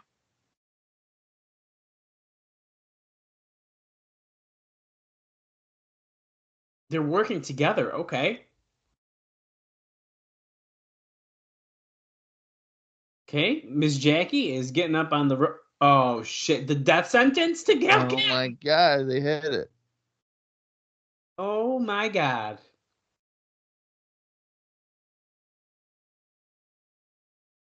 Well, this is the weird way to celebrate. He just picked up Jackie, but I thought he was going to prop her up like Miss Elizabeth, but instead he nope. He just had her over his shoulder. Okay. Like that. Damn, dude, the death sentence? That wasn't bad. I like Jacqueline. Wow. Interesting. Wow. Okay. So, fun fact about... Oh, my God. You can't. I'm not dealing with this. So, fun fact about Jacqueline is I read or heard a rumor that Jacqueline and Kurt Angle were hookup buddies on the road in the WWF. Then really? I've also heard rumor, alleged, that back in the Memphis days, Jacqueline and Jeff Jarrett might have gotten it on a few times. Wow. So now Kurt Angle's in TNA. Jacqueline's back. Are we rekindling a relationship? Is Kurt married? Yes, but that doesn't matter. Wow. This is quite a lot of knowledge right now. By the way, this VKM stuff they're showing is nothing new. We've seen this. It's all the same stuff. They're a legitimate proposition. Remember, Dixie actually set aside $1 million because she was convinced this match was going to happen.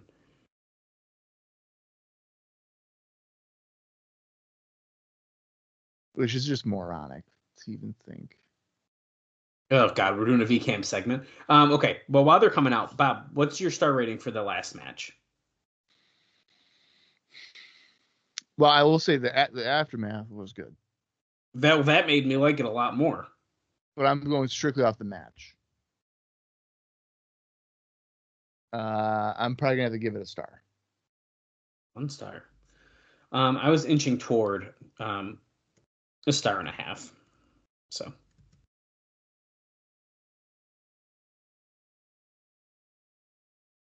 Okay, JD. BKM is here with chairs. They got new T-shirts, I think. Okay, so JD gave they're the same shirts. JD gave it 2.25. There's no way. He gave an additional quarter for the babyface turn by Gail. But she never was heel. She had already kind of turned. Yeah, I don't know if that I would say you could give it a quarter for that whole end segment if you wanted. The whole aftermath, yeah.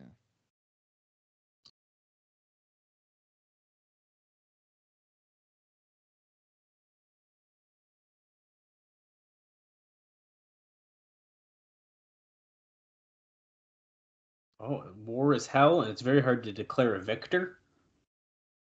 Are they about to say, like, we're calling off the challenge? Oh, okay. VKM has declared victory over Vincent Kennedy McMahon in the WWE. What's that tell you, Bob? That there was never a challenge anyway. This is...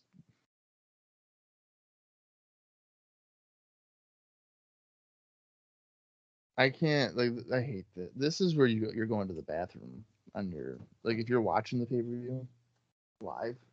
Yeah. Hate to say it. Like, I wish I had to go to the bathroom right now, because then I could just miss this. I know, this would be a good time to do it, honestly, but... We've ambushed Paul Levesque at a house show.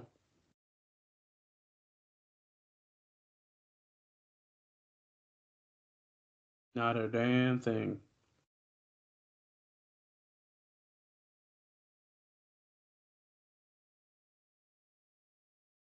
What?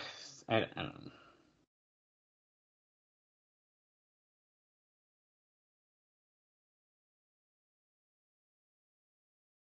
We went to San Antonio, Texas, home of the Alamo.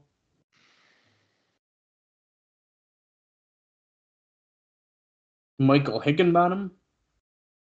He was a no-show.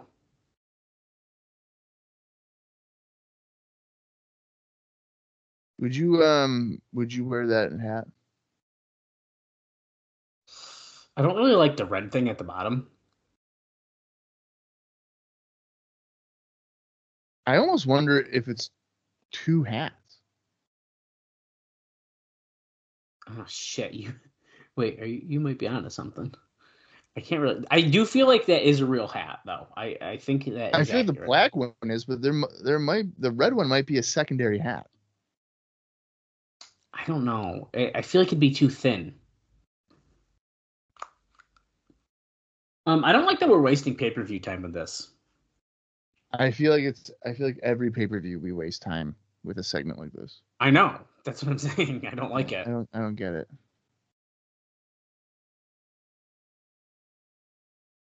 And why does Kip keep facing his back at the camera? I don't know. When did he get a leg tattoo? I guess I don't know if I've noticed that.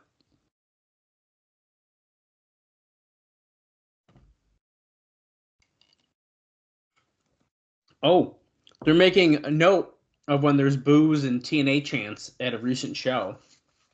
We covered that in our notes within the last couple shows. I can't remember exactly which one.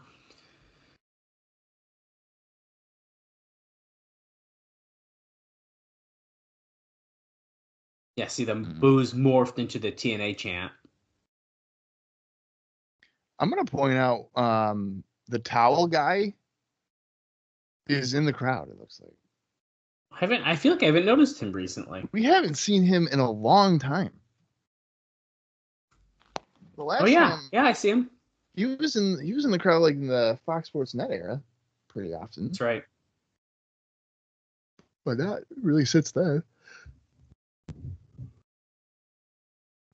Okay, so they've declared victory. So what it's bringing him next now? It sounds like nothing. I don't really know where this is going. I feel like I haven't had a headache in 4 years, and I'm starting to get a headache. Honestly, dude, we've been watching BG James since 2002. Mm-hmm. I'm over it. I'm way over it. Listen, we make jokes about Jarrett and stuff with his go away heat and stuff. It don't compare. Yeah, at least Jay will have like compelling storylines, at least to an extent. I just can't get into BG James. I have two of my favorite BG stories that you've said on this podcast. Was when his father was like, I would like a raise.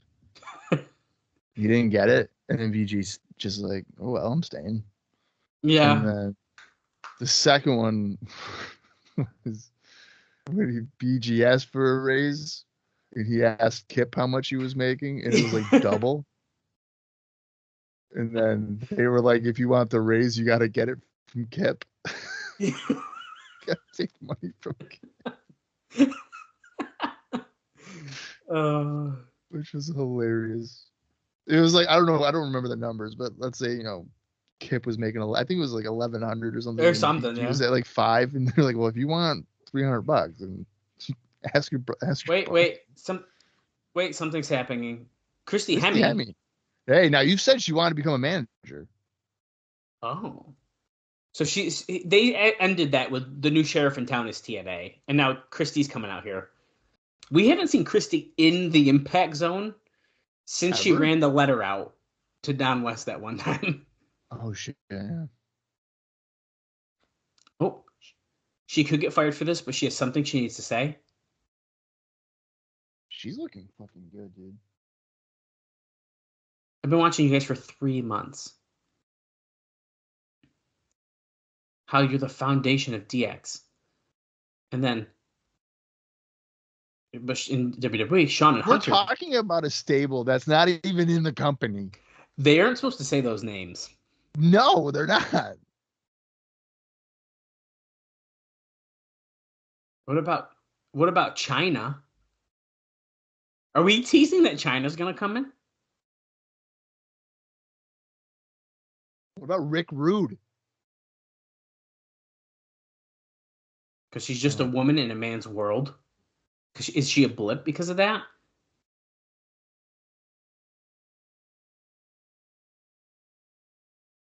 Oh, she's like trying to cry so hard. What about Lita? Reportedly ran from the business. That's kind of a tease. What does Lita have to do with DX? Well, nothing. Now it's talking about women in the wrestling. Why do we feel like we have to run from this business? She's trying really hard to cry right now. It's not quite working, but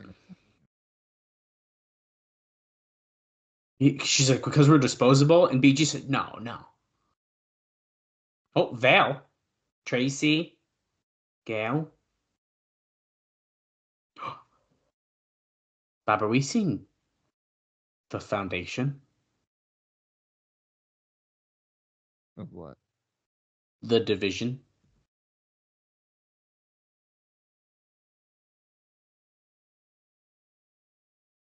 See, she wants to wrestle too. She wants to be a part of the business. I'm not a diva. I'm a knockout.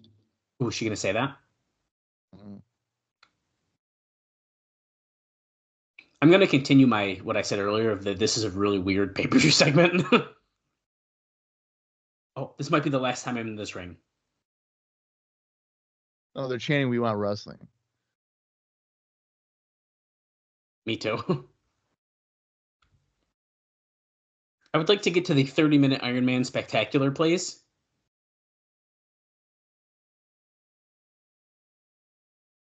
This is worth losing my job over. This is like one of the worst segments I've ever seen in my life.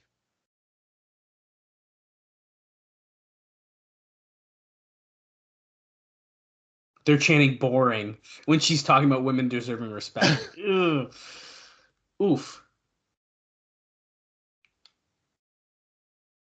BG's like, no, she's like, sorry, and she started to leave, and BG's like, come back in.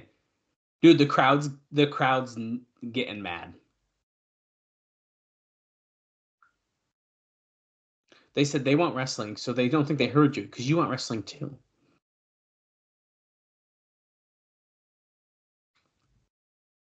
Half the things you're saying are simply not true. Well, this is a man's sport, but there's plenty of room for everybody.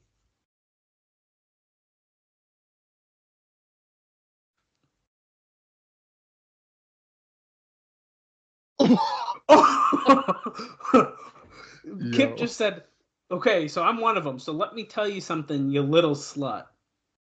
Jesus.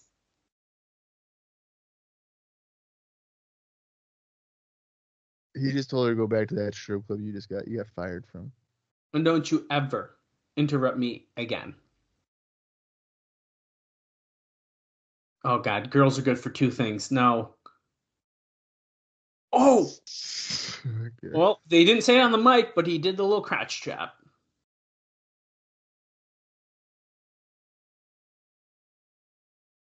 Oh, she's like, yeah, you're right. We are only good for two things. And now she's getting serious. Our bodies? And putting them back in line when they step out, and she just slapped the shit out of Kip. And BG has stopped him from attacking Christy Hemme.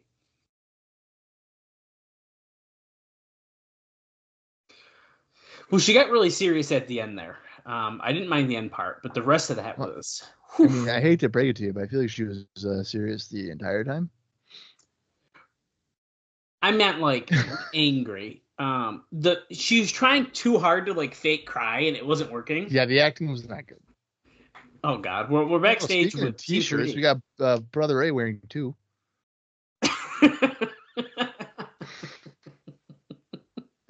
Well, he's wearing two of them. He's wearing one for Devon too. Devon is trying to. If Devon could remove his like skin, I think he would at this point just to reveal his muscle.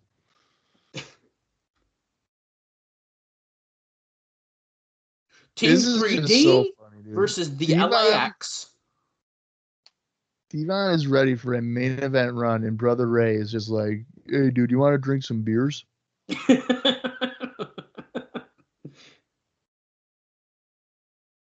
Oh my God. LAX, you took out our brother Runt. So we took out Conan.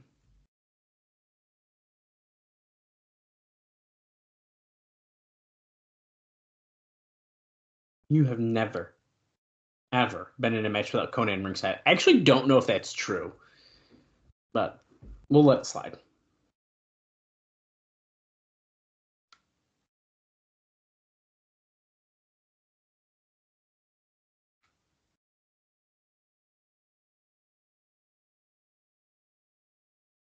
You've been 900-time tag team champions.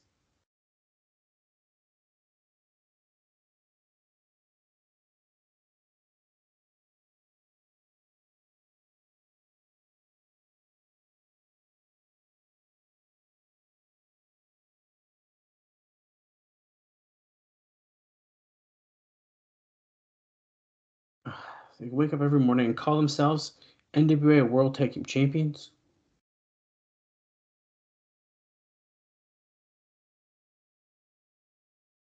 You got us to deal with. Oh, my brother. Okay, I'm assuming we are heading into our NWA Tag Team title match. No Sting, oh, shit. Dude. Oh, shit. Who's he looking for, Abyss? I don't know, but he's left. Okay. Well, JB didn't see him, so he walked out. Now we're getting our highlight package for the Tag Team title match.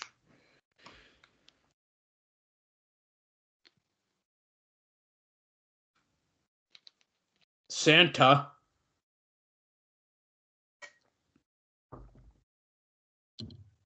Well, if you're following along with us still, we are at 1 hour, 39 minutes, and 33 seconds into this 2 hour, 55-minute show. How long? 1 hour, 39 minutes, 42 seconds. So we're more than halfway through. That segment with the VKM and Christy, that felt like it took an hour. It was long. But what I was getting at, are we developing, is this trying to start the knockout division stuff starting to kick off? I feel like we have a little time technically, but a lot of time. So I feel like it's trying to kickstart that a little bit.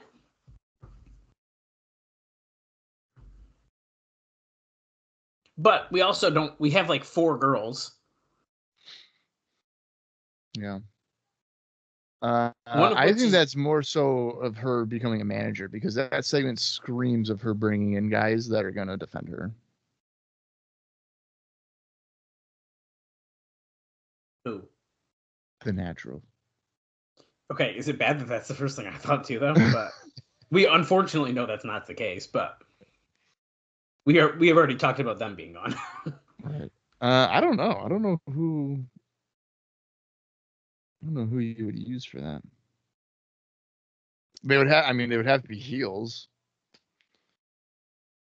since BG and Kip are some baby. No, I think BG and Kip go heel.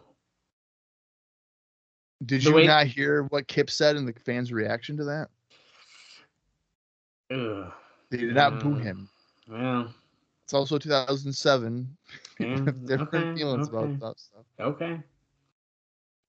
NWA title match is up next. We just saw the match graphic, and now we're going to see the taglines. LAX meet its physical match. I don't know about you, Bob. I got quite a bad feeling about this. Wow, you think that Team 3D is going to win the tag team title? I sure do. No Conan, no outside interference. 30's target, NWA World Tag Team titles. They have dragged out any title win for Team 3D far longer than I ever thought. And that's exactly why I think they're about to win. I feel like they would hold off for a major. I mean, I know pay-per-view is still a major, but I mean like a major pay-per-view. Yeah, but kick off the year, new tag team champions. I don't know. I just got a weird feeling. It would be a bigger moment if it was like a Slammiversary or a Lockdown. Yeah. We could, theoretically, I could see this feud going toward Lockdown. Right. Like, easily. Yeah, see? Moody Jack. All you stupid gringos, bow down. He was really excited to say stupid gringos. Yeah, he was.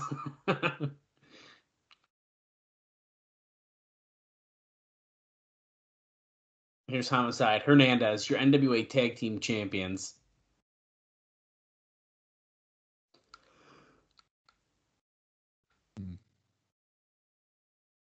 Brother Ray is staring at Homicide.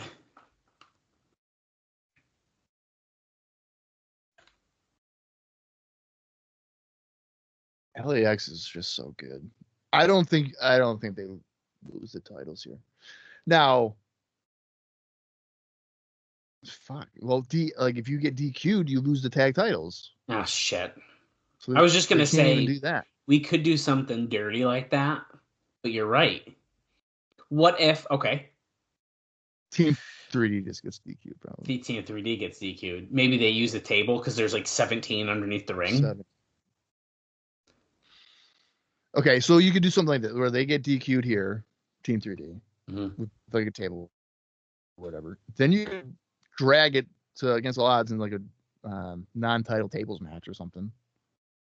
Destination X, you could involve Brother Runt and another guy for a 6-man, and then do a rematch, do the final match at Lockdown.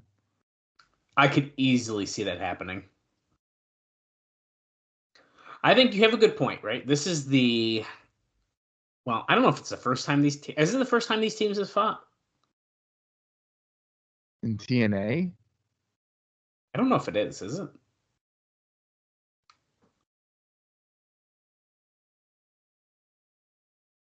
Let me pull up my cage match and I'll let you know. I remember them wrestling in 06, so.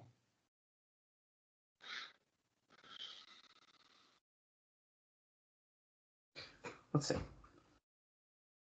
I honestly cannot remember. Hernandez and Devon kicking off the action here.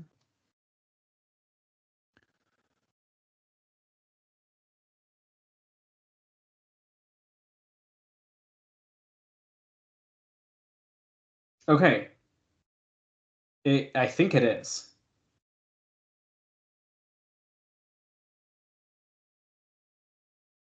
That doesn't surprise me. Which then that makes me think I'm on your side of I don't think they are going to win. The money for Team 3D has always been the chase. So you want to drag that chase out as much as you can. I know, but not for nothing. We've been dragging it out since they made their debut in late 2005. Right. Which I think is what I'm getting at here is that it's honestly a shocking thing that they did not absolutely. pin. They did beat AMW, but not for the tag titles. That's amazing that happened. Then they were able to pivot away with some meaningless feuds with like the Naturals and VCAM. But now we're here with LAX. And it's probably the time to do it. But I don't think I wouldn't have them lose the titles now. Well, Hernandez is wearing a shirt still, so I think that means they're losing. They're doing the JOB. See, now I said Hernandez wears a shirt, and you said no. He doesn't usually. I feel like he does, and he takes it off and throws a guy with his shirt. Well, Homicide's in here now, and he does not take his shirt off. No.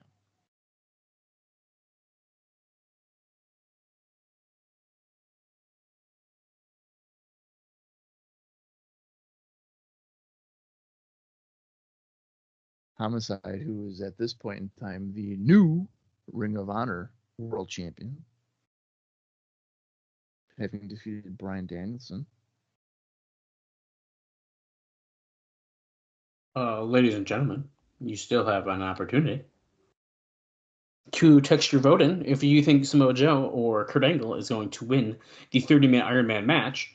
Oh, the vote is in. Kurt is at 43%, and Samoa Joe is at 57%. So the voting has skewed more toward Kurt Angle a little bit there. He's gained 4%. It's pretty iconic. Does Brother Ray here not look like a construction worker? He does.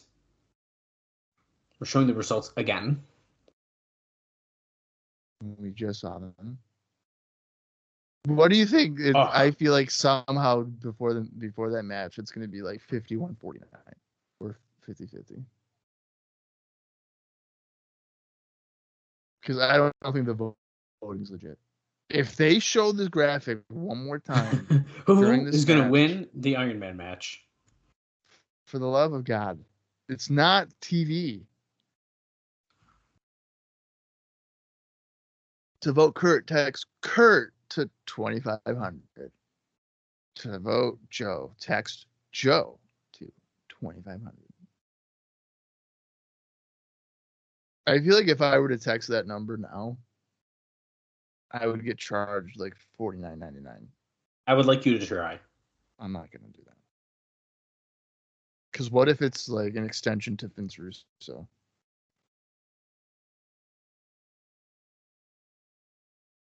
Bro, you're voting for a fucking match that happened 18 years ago, bro? Is this the same guy that's asking me if I was under a mask, bro? I would like to point out that Hernandez no longer has a shirt on, so that was fast. I told you. You probably used it to throw somebody, probably. And we're a commercial. Homicide has a chin lock locked in on Devon. Brother Devon.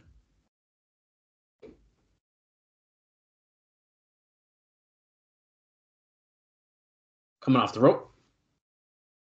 Look at that springing uppercut. For the right, boom. Shot to the midsection. Chop. By Brother Ray. And I don't like that shirt. Which one? The Team 3D shirt? Yeah, it's not great. I think it's the yellow that I don't like. Well, the logo design on it is very weird.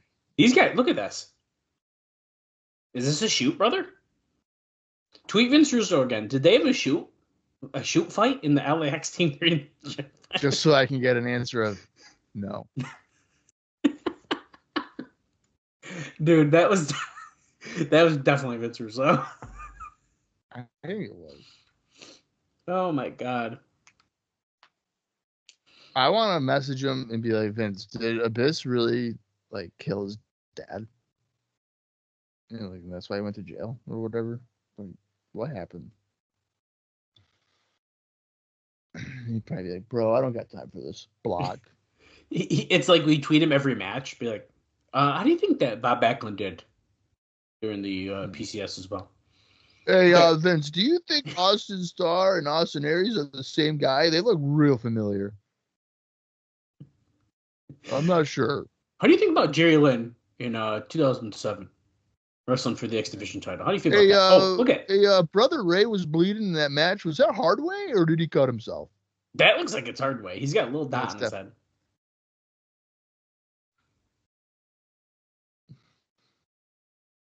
Hey, Vince, Kurt Angle, is he good or no? Which one did you text and vote for, Vince? Yeah.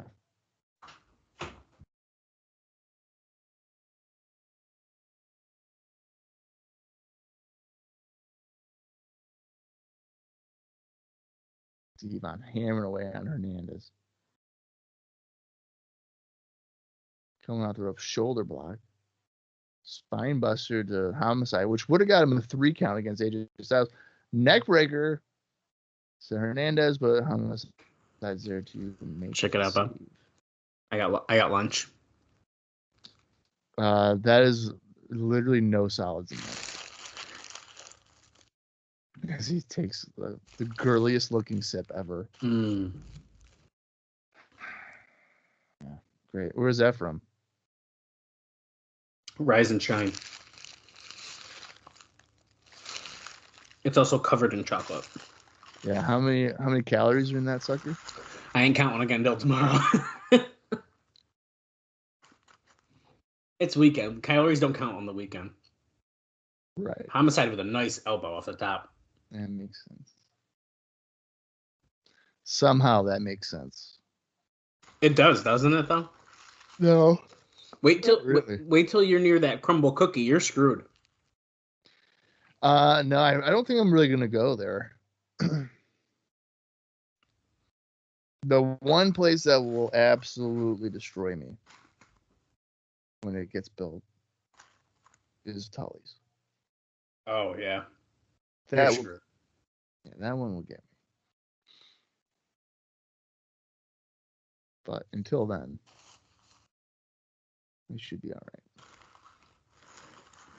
And I'm not even really sure where they're building it.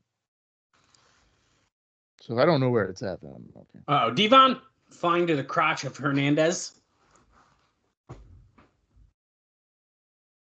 Here you go, Bob. Devon.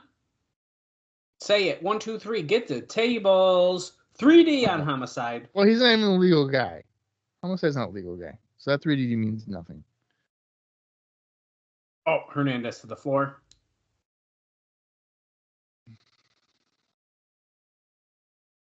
What are they doing? Brother Runt has come out with his Santa Claus outfit on. And Brother Ray's like, what are you doing? And it's backwards. It's January 14th. Is he wearing something? Is he drinking? No, he's drinking. Yeah. Oh. No, and that's a DQ. Oh my God. So a drunken Brother Runt just cost them the match.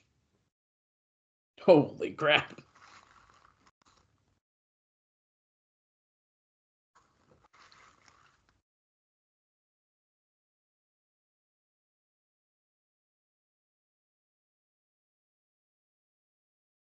Wow. How do you feel about that? Hates TNA. That sucked. That was bad. Okay, I gave AJ and Rhino what, 1.5 stars? Yes. Okay, so I gotta go lower than that. I'll give that a 0.5 star. A 0.5 star? Yeah, that was bad. I'm gonna go 1 star. Okay, JD Dunn gave it 1.25 stars. I mean, yeah. Final results: Samoa Joe 57%, Kurt Angle 43%. Does that mean that's next? Stakes have been added. Whoa. The winner will get a world title shot. So it's a number one contender match. That's big. Samoa Joe being interviewed backstage here.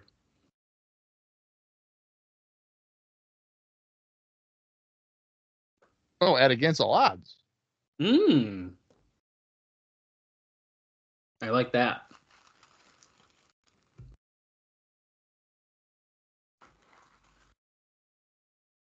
Welcome to the climax, Angle. Welcome to our final resolution. I feel like after this match, we got to keep these two separated for a little bit. I don't know about you. I would say so. So whoever wins this match between Joe and Angle is probably winning the title at against all odds, right? I would say 1,000%. Okay. So let's say Joe wins and then he beats Abyss at against all odds. They're going to fight again. There's no way they're doing Joe Angle at Lockdown 07. I think it's going to be Slamversary. Okay. Although usually that's when they do King of the Mountain, so that could get around it that way. Oh. But Lockdown, you could even do like Team Angle against Team Joe. For the Lockdown. What do you think, Lockdown? I don't hate that. Longest unbeaten streak in TNA history. Okay, Bob, you hold down the highlight package here. I think we got to play this safe. Well, you shouldn't have had that drink. So, we got the video package here where I can't even really hear it. Not that it matters, but since Dallas is in here to entertain us. So, turning point, Joe got Angle to submit. Of course, that's after Angle had defeated him at Genesis by submission. I'm surprised this isn't a submissions match. Ironman match. That's interesting. But now, originally, Joe was like, hey, I'm not going to give you a rematch because, why would you, I guess. So, predictably, Kurt kind of went crazy and he proceeded to break Joe's not girlfriend, her ankle with the ankle lock. That has led to Joe saying, okay, fine, you've got the match. That was actually before the ankle was broken. But then Angle still broke it anyway. And now they are here to battle it out. There's been plenty of blood shed already in the two matches. But tonight it is going to be at least 30 minutes before we know who the man is between them. Retribution paid in full. 30 minutes.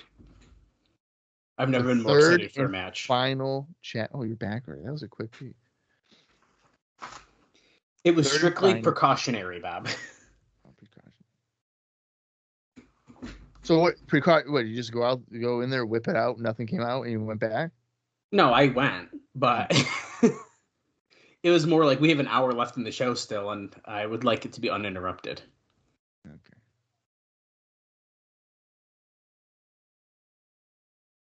From America, Samoa.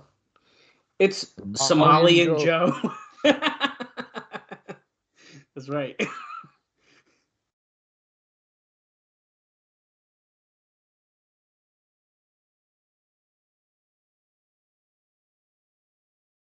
This is the rubber match, and it is a 30-minute rubber match. God, please be good.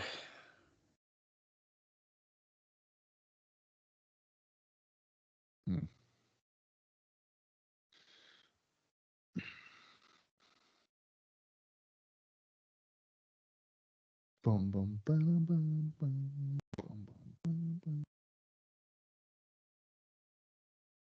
Kurt Angle's entrance is so freaking... Wait a minute. Did Joe come out of the heel side again? Oh. And Kurt is the face? This guy broke a girl's ankle.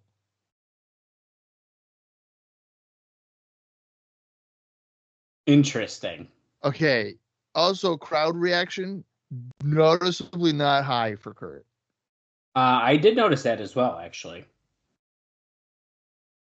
Very interesting.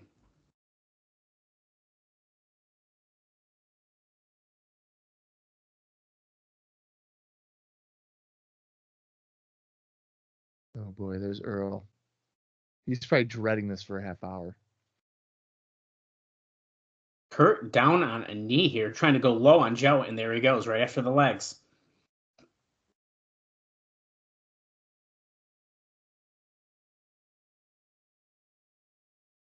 Let's go. We got 29 minutes and 40 seconds to go. Good thing I got this milkshake to hold me over. Yeah, I don't have any food up here. You didn't even ask me what flavor it is. Well, it looks like it's cookies and cream. It is not. It's s'mores. Damn it. S'mores. Great.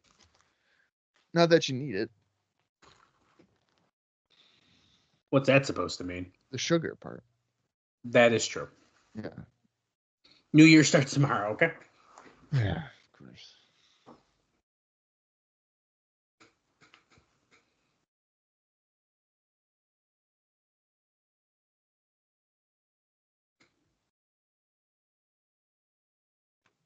Triangle wrenching with this headlock in on Joe.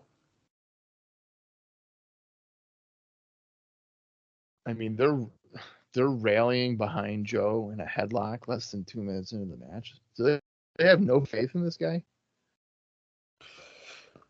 If I learned anything from Shawn Michaels and Bret Hart, all you need is to do a headlock for an hour. Dude, that match is so fucking bad. I don't understand. I don't understand anybody that would consider Bret Shawn WrestleMania 12 as one of the greatest WrestleMania matches ever. It's a long one. I think that's just people that love both guys just refusing to admit, like, hey, that sucked. Well, I like both guys, and rewatching it when we did it on IcoPod, shout out, check it out on YouTube. It was hard. Pretty rough. I kind of don't want the timer on my screen the whole time. Can they move that? See, I don't mind it. It's huge. Can they make it smaller? It is huge. It is very huge. I really hope that, like, if there's a fall, that they don't put Joe Angle on there too with the same size font. That's what I'm kind of worried about.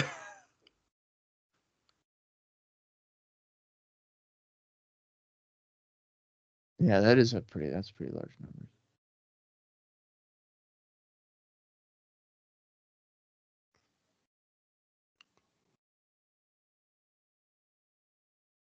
Shoulder block by Joe that sends Angle reeling to the floor.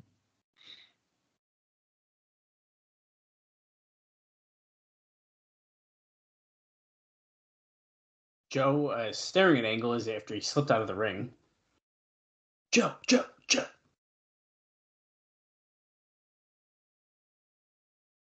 Did they show him snapping the female companion's ankle on the highlight package? Yeah, and I made sure to tell the world that she is not Joe's girlfriend. They did?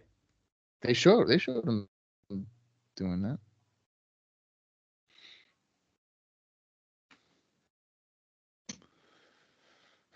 I bet you that she's just one of Joe's side pieces. That's why they wouldn't say girlfriend. Mm.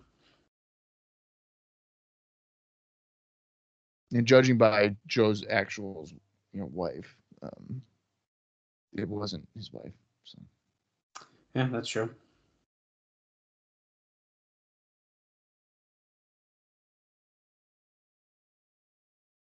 Uppercuts by Angle.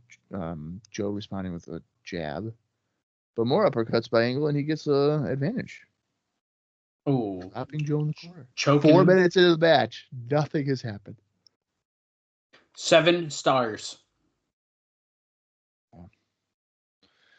The greatest match in the U.S. I will say I'm noticing that I'm looking at the timer more than I'm looking at the match. Yeah, not a fan. It's probably not good.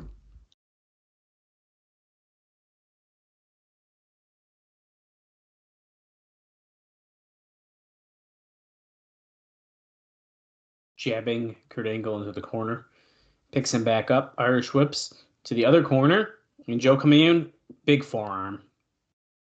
And a kick. Now, didn't Joe have he's had a knee injury, right? He did. And that was legitimate. He was on crutches. And luckily, they said he was going to be good for this match. And he does seem to be moving pretty well. Yeah.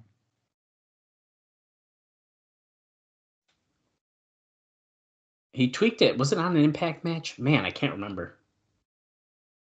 Oh, I think it was.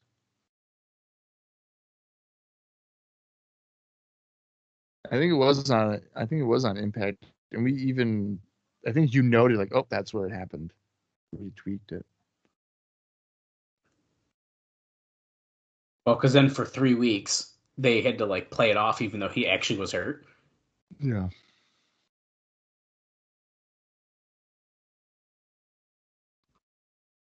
Now Kurt Angle's got control of Joe. Yeah, he's kicking that knee.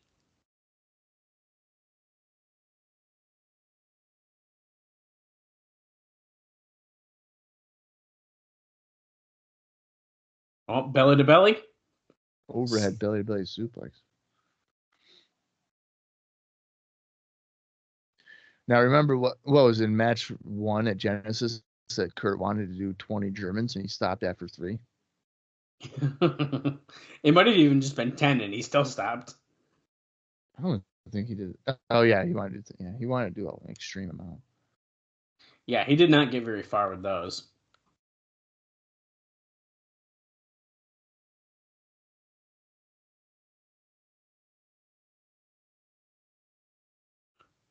One for back suplex.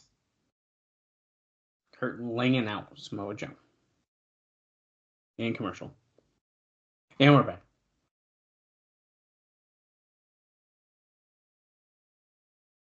He's choking him.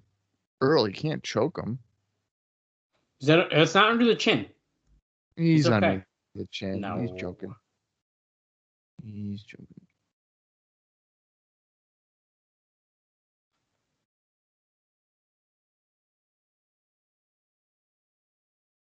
Come on, Joe. Get up. That face right there, Joe kind of looks like Yokozuna. Yeah, he does. He's getting smushed up real good. Yeah, his face gets smushed up. He looks like Yokozuna. It's easy for you to say.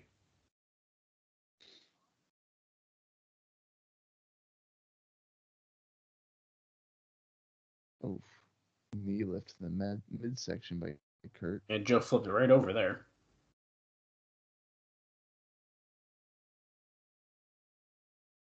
Joe refusing to stay down on any of the pin attempts. And now we got a body scissors with the sleeper. That is not, well, now it's not under the chin. That's because Joe moved it. But we're 8 minutes in and no falls.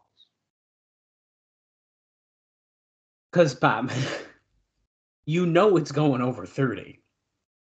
You think so?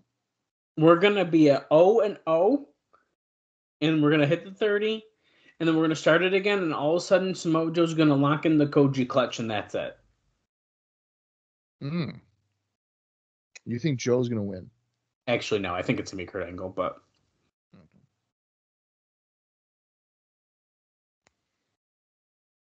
Would you rather Joe get pinned or tap out again? Which one? Pin. I agree.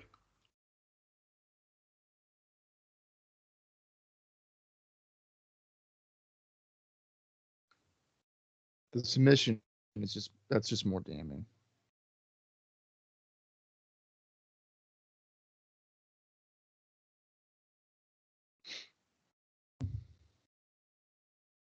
Look at this ring awareness.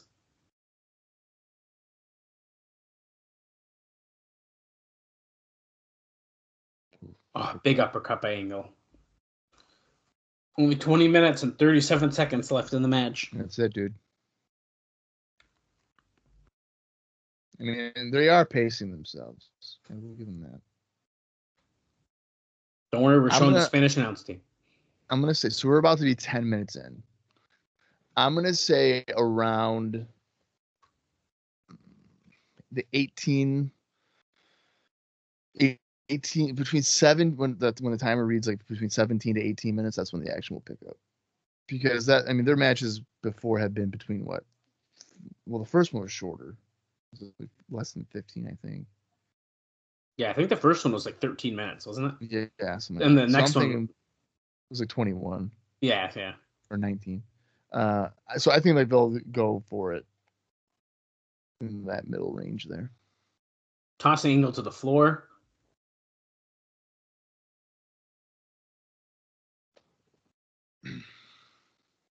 Here we go.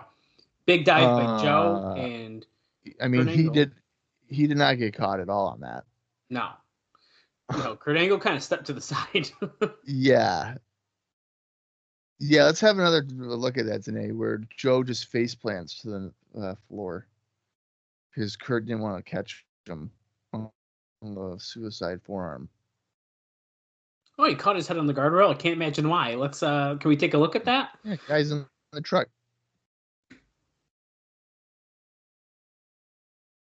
No, so they're like still waiting. I think they want to see it too.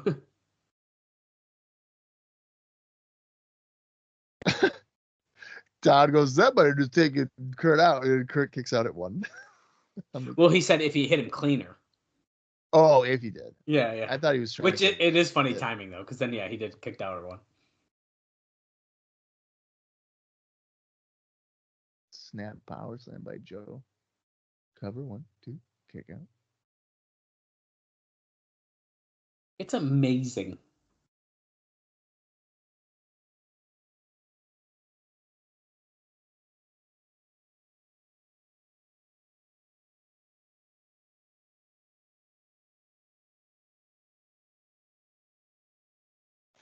Oh, nice German. Release German.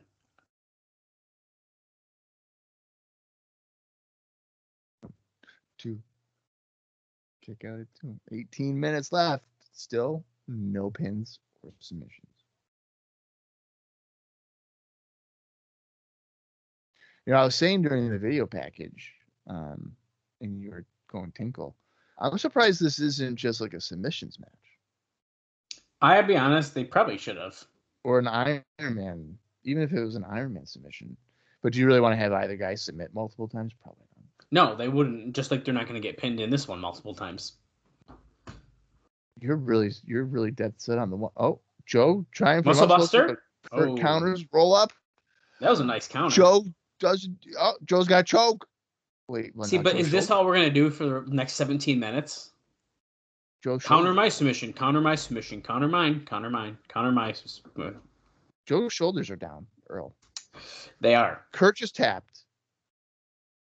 Oh my God. Kurt, 17 minutes. Okay, well, I am wrong. I gotta say, I am very, very surprised. 1, Angle 0. Their names are now on the board. Oh, now they're gone. Okay, good. So they're not going to keep them on the screen. That might be too distracting if we have so much stuff on the screen. You tapped out. You tapped out.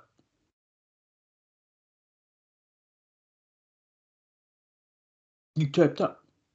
Oh, today, wondering if Angle may have submitted quickly so that way he wasn't complete. I like that theory. Storytelling. It's a good theory. I don't know if I believe it, but it's not bad.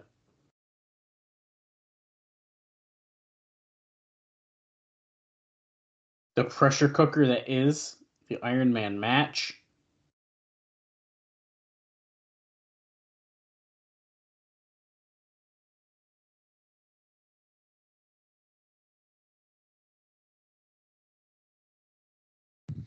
More uppercuts and strikes by Kurt.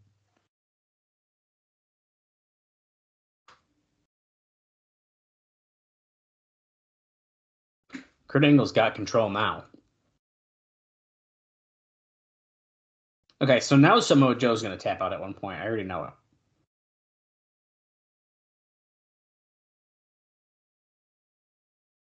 it. Who has better shitty little boots, Kurt or Roddy? That is a great question. Kurt's are definitely... I think Roddy's are slightly bigger. But see, now I'm thinking that Roddy's are even like shorter. Really? Yeah.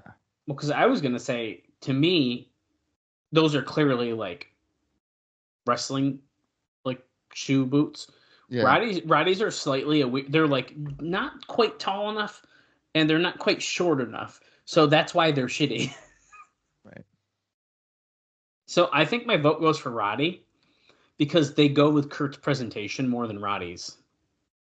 Yeah, okay. I can see that.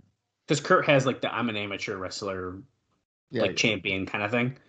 Going for the Olympic slam, but countered into an arm drag by Joe.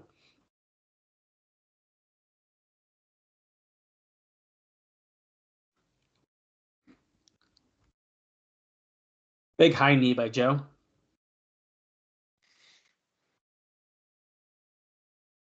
Oh, going for another choke. Kurt counter, got down, ankle lock. And he's down. That's it. Tap out. Joe, just stay in it for 14 minutes. You'll be fine. Damn it. I can't believe they both tapped out. I cannot believe it. Can't believe it. I'm stunned right now. So now Joe has submitted twice to Kurt.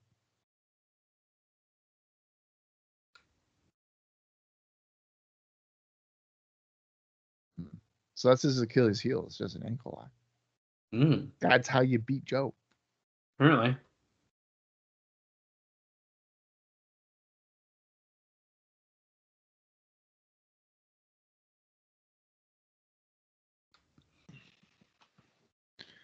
Joe is limping now, and now Kurt's going right after that ankle that he was just twisting the shit out of.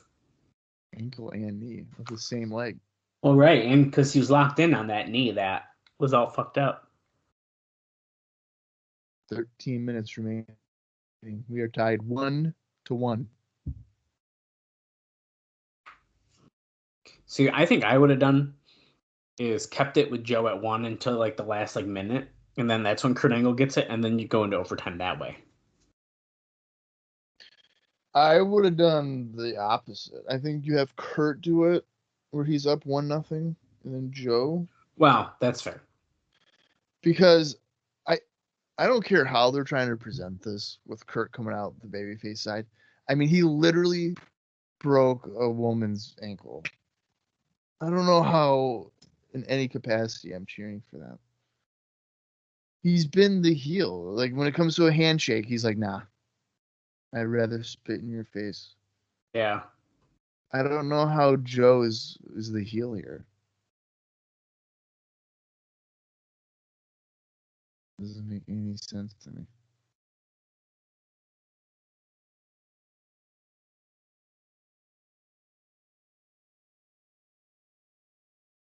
Let's go, Angle. Let's go, Joe. Angle's got a lock in here, but Joe is starting to get to his feet.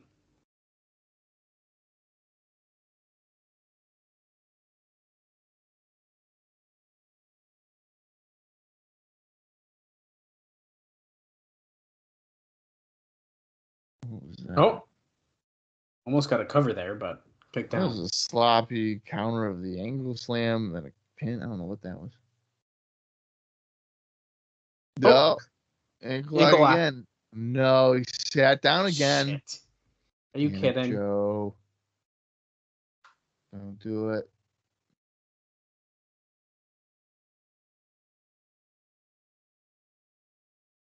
Wow. How did nobody know that all it took was an ankle lock to beat Joe for 18 months? 18 months? Wow. How long was it? You Joe, might be right. almost 16, yeah. 15. June. Well, wait. When did he make his debut? In June. Slammiversary? Yep. So June of 05 to November of 06. Yeah.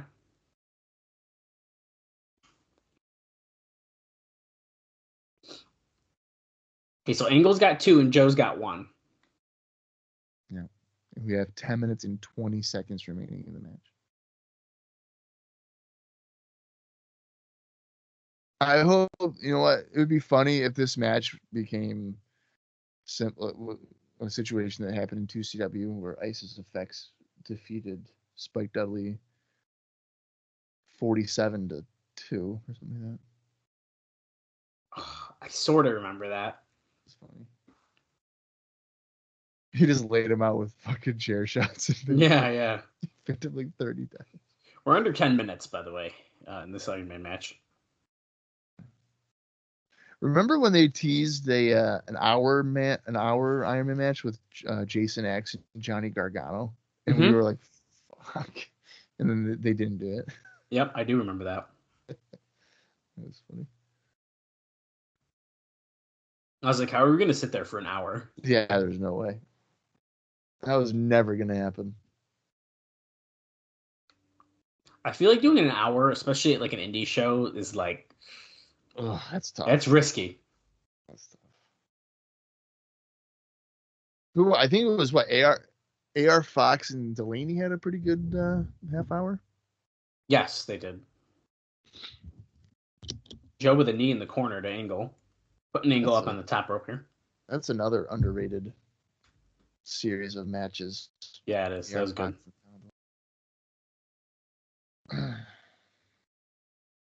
Oh, he slipped out of the Muscle Buster again with a roll up. Kicks out, of course. Uh-oh. Olympic Slam. No, it's the Olympic Slam.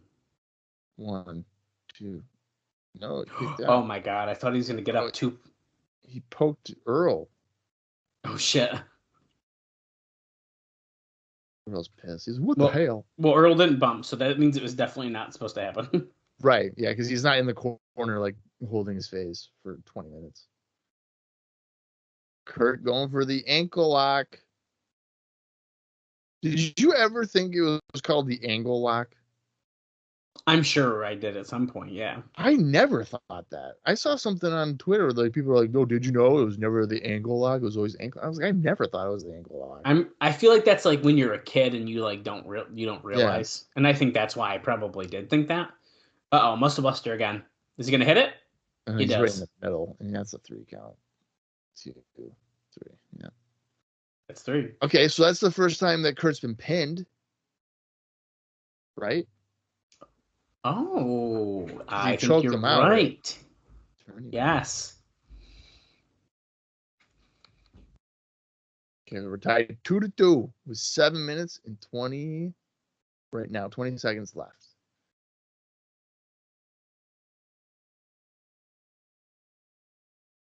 This so far has been the worst of the 3. I wasn't gonna say it yet, but I mean, unless this final 7 minutes is an absolute banger, this has been the worst of the 3. I was not gonna say it.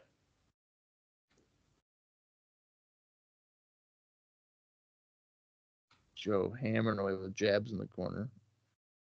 Angle struggling to stay on his feet. Uppercut. Not nearly as good of an uppercut that Kurt did. No. Irish whip to Kurt. Ducks the clothesline from Joe and comes back. Oh. Chops the knee wicked hard with a shoulder block. That was definitely hard.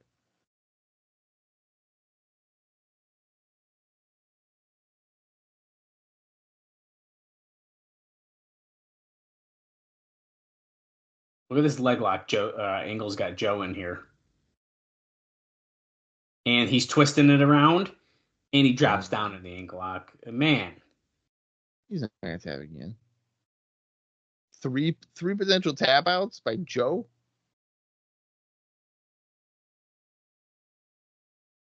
Because he didn't pin him, right? He didn't pin him with it. Did he?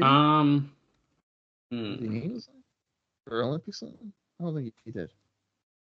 No, he kicked out because that's when he poked Earl. Yeah, that's right. Joe counters. Angle falls to the apron. He doesn't fall all the way out. Going to the top. What's he going to do?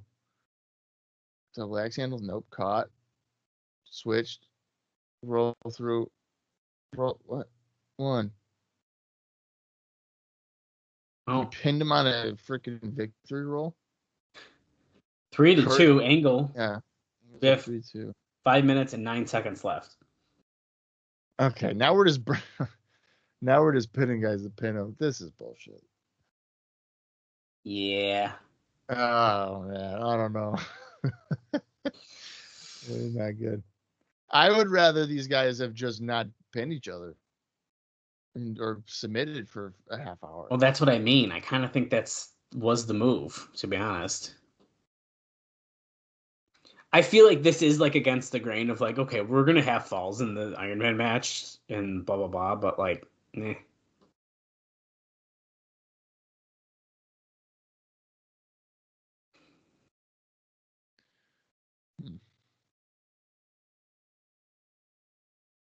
Now I'm outside the ring. Joe hobbling around, ramming Kurt into the apron face first.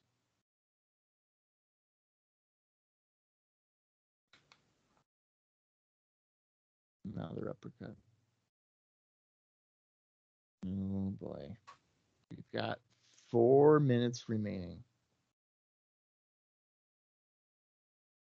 Kurt is up 3-2. He should just run away for the next 3 minutes and 45 seconds. I mean, yeah, probably.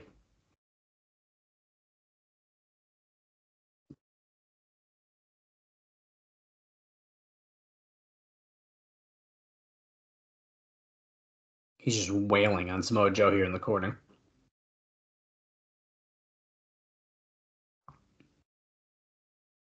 That's a good point, Don West. If he gets another ankle lock in, he's going to hold on to it for the duration. He's going to try to. Joe slammed Kurt out of the corner as he came at him. I think that they should knock out Earl and bring in Somalian Joe as the referee.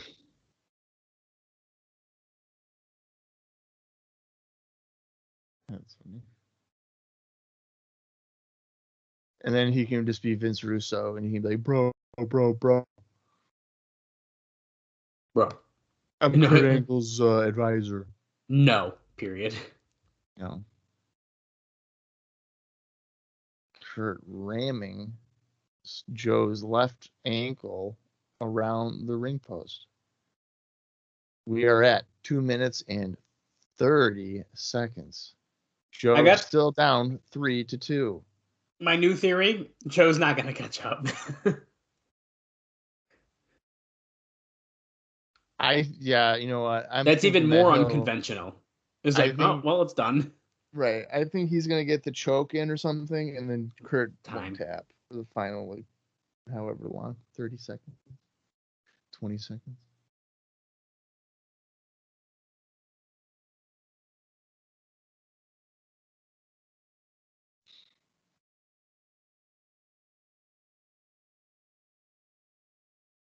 Oof, chop by Joe in the corner. Looks like he's setting up for the muscle buster. But Kurt blocks a strike, but not a kick. Ooh. Kick gets him. Here we go. Muscle buster. And hits it. Oh, he hobbled, though. Did he get all of it on the hobble? Goes for the cover. Oh, Kurt with his foot on the rope. Wow. He can kick out, though. Under a minute and a half now.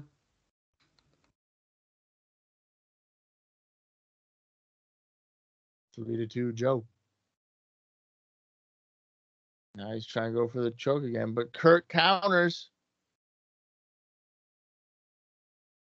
Gets kicked away.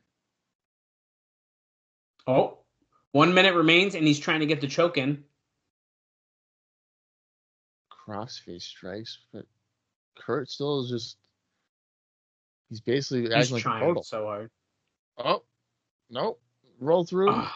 Earl's got to roll out of the way, too. Yeah. Going right back at it here. Elbow strikes to Angle's armpit. I don't know if that's really going to work.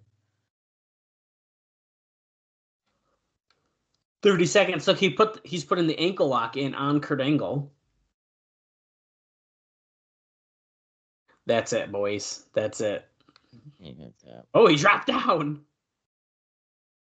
He's 15. not tapping to his own move. Nope. No. Oh.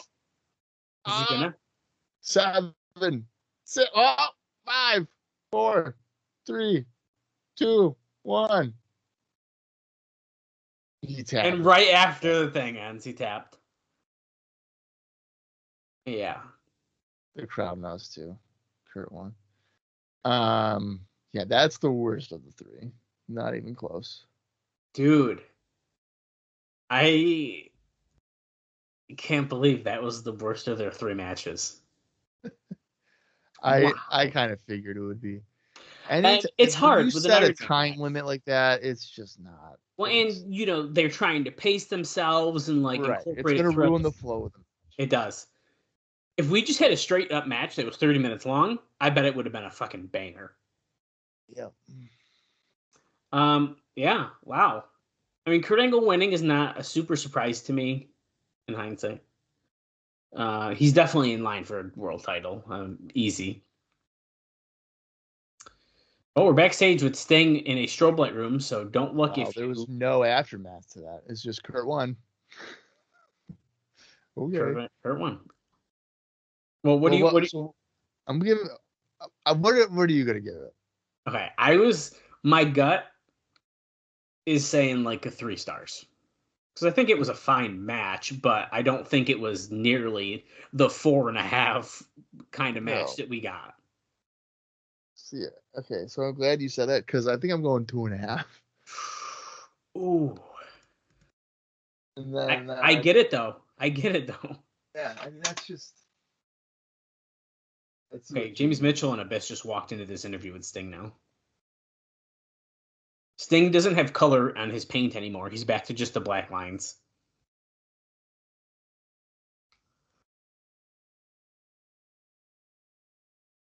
JD gave that match 3.5. Okay, I don't think it's that high, but. But again, 2007 standard. I know. Could have been that way in 2007. The way that Kurt was doing the tap tease at the end was very well done. Yeah, that was good. That's why I gave it an extra half. Oh, Sting's got his hand around James Mitchell's throat and he yelled it to Abyss, back off. I got a revelation for you. Tonight you're going to be dancing with a devil in hell. Because there's not enough room for you up here anymore. Here's the thing. Okay, he's from hell. So he's going to go home. It's true. The Sinister Minister is bona fide evil. He's hell. I think he needs a babyface turn. What do you think? James Mitchell? I just want to see what it would be like. Well, you know what? Technically, in ECW with Mikey and Tajiri, he was a babyface. Really? The Unholy Alliance, yeah. Oh, wow. He was a babyface man. That's funny. Well, we're finally heading toward our main event here. If you're following along here, let me give you a time check. Right, 2 hours, 34 minutes, 26 seconds. By the time this match starts, there ain't going to be a whole lot left, but... You know, I kind of forgot Tomko was here for a minute until I saw his face. Yeah, he is.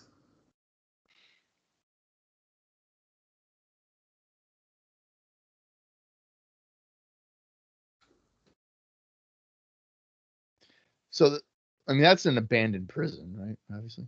Yeah, I think so.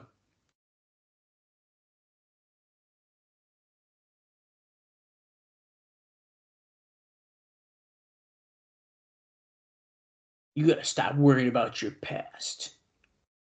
Because you can't change your past.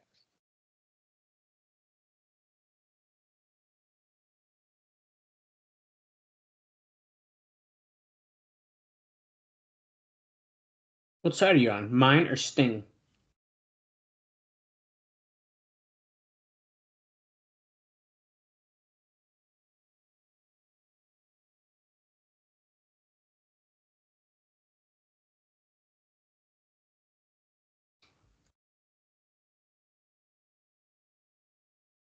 You can determine your destiny right now, Abyss.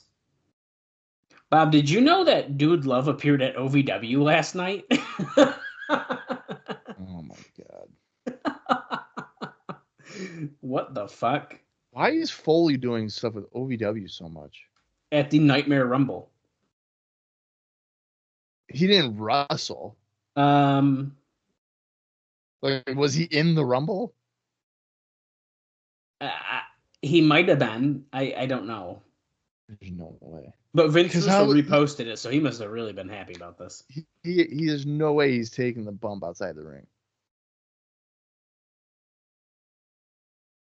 He's on a microphone, so I'm assuming he didn't, but Because so I haven't really been keeping up with OVW as my like background silly noise, unfortunately.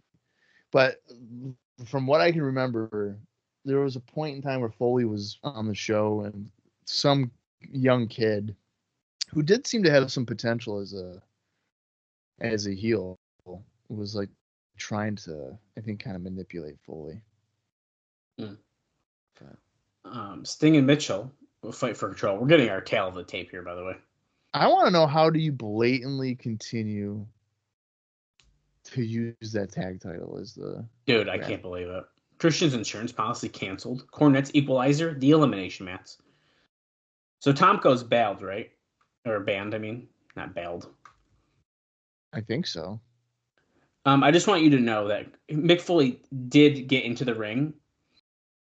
And then the guy, he must have like just left. And now Mick Foley got out of the ring and is fighting him outside of it. So technically he did get involved, but not really. Is it a young kid that he's fighting? Yeah. Jack Vaughn. Okay, that's not a young kid. Yeah, so that's not who I'm thinking of. I have a question for you. Oh, Tomko's going in the fucking shark cage. Jesus. The penalty box. I don't know. I might be wrong about this, like really wrong, and I know it's significantly past. But where did we end up with the Vince Russo fantasy baseball? Oh, so... I don't remember how the conclusion happened. I don't know if we know at all. So I believe I've explained this before, probably around Bound for Glory, but I'll explain it again. So the league is a crock of shit. Okay. Yeah. And it's my own fault for not, I guess, reading the rules or the directions that are in that league. Oh, no. So there were restrictions on innings that could be pitched by your pitchers, which makes no sense. I've never been in any fantasy league ever that does that. And it would explain why a guy like Russo would have his lineup empty for days, because he just wouldn't have people pitching.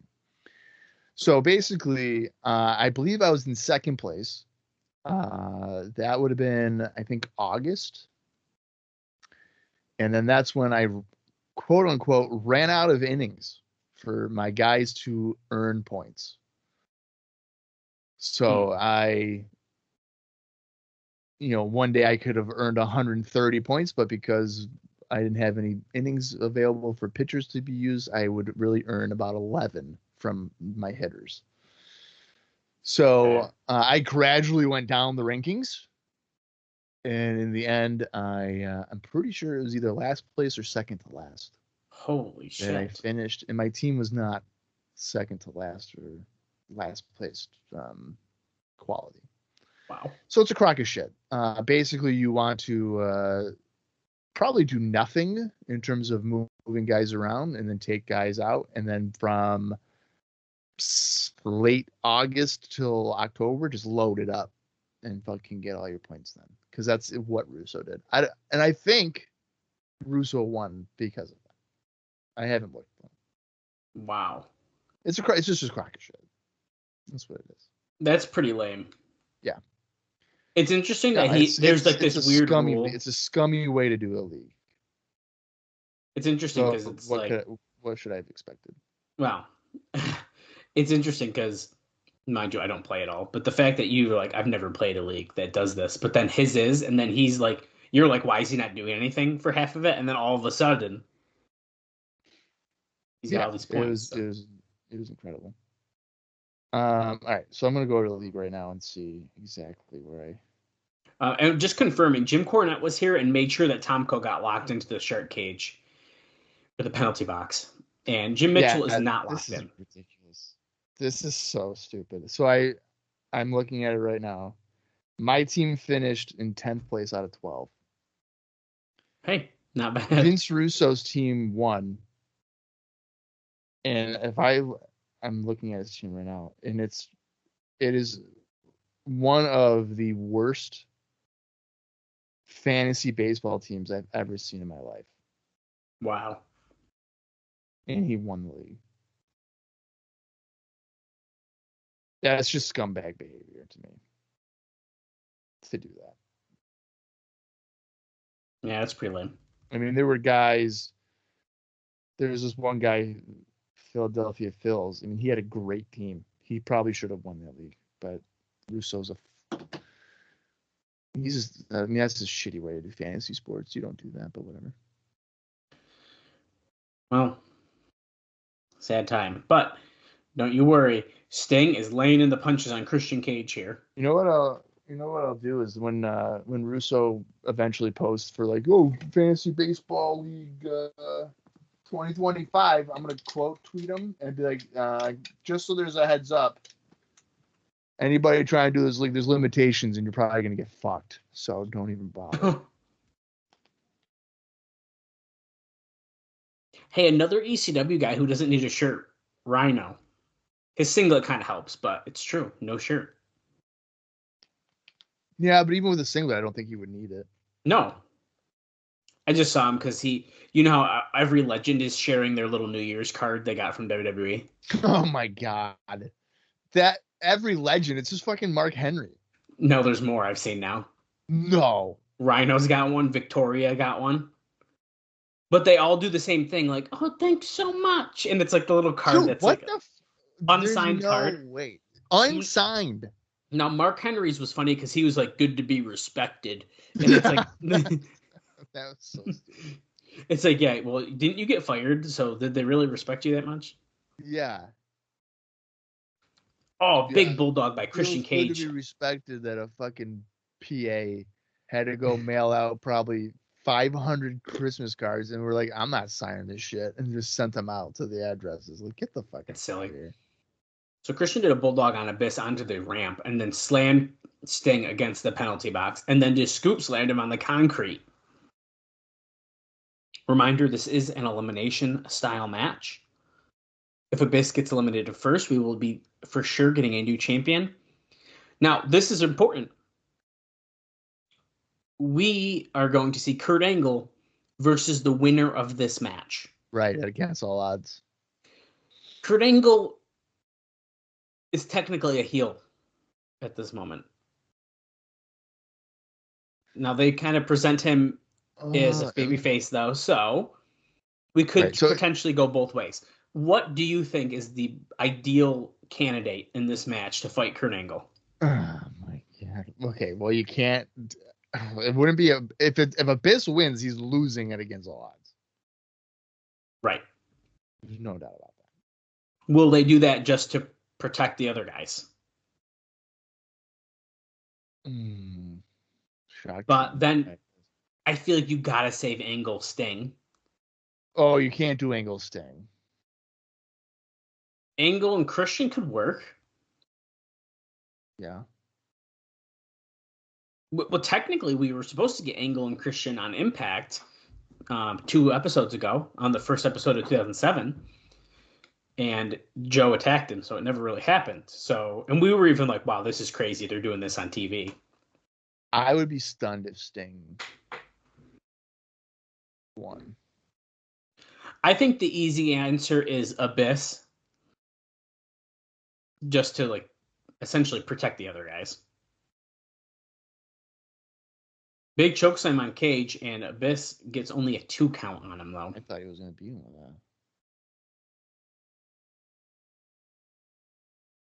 that. Oh, knocks Sting off the apron, though.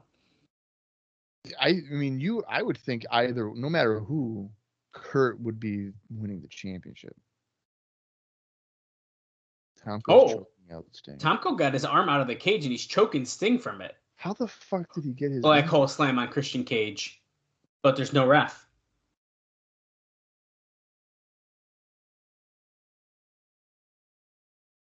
Oh, there's like a little gap there.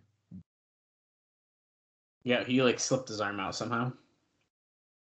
I love when they do a stipulation and they still find a way to interfere. Oh, I know.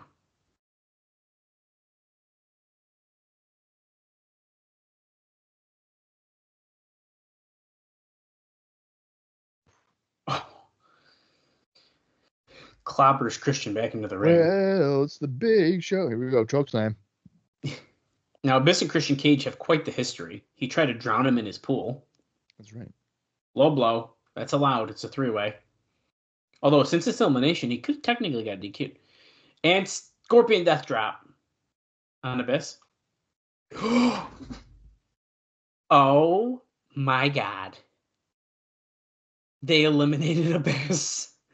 We are guaranteed a new NWA champion. Holy shit.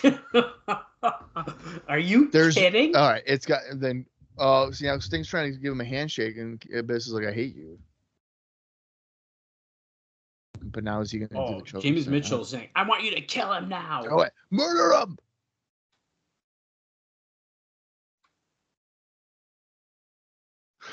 Sting's face. I liked Sting's face there, honestly. Yeah, I do too.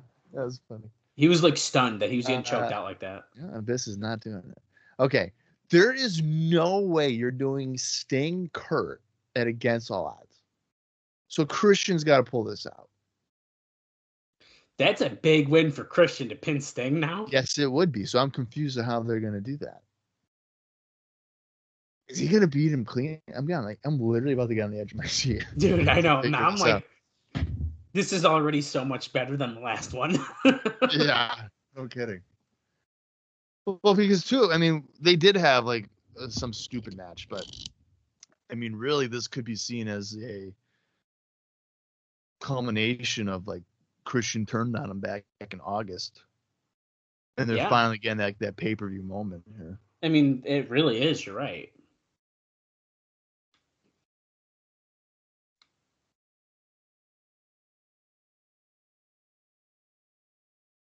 But you know what? TNA would totally do Sting Kurt.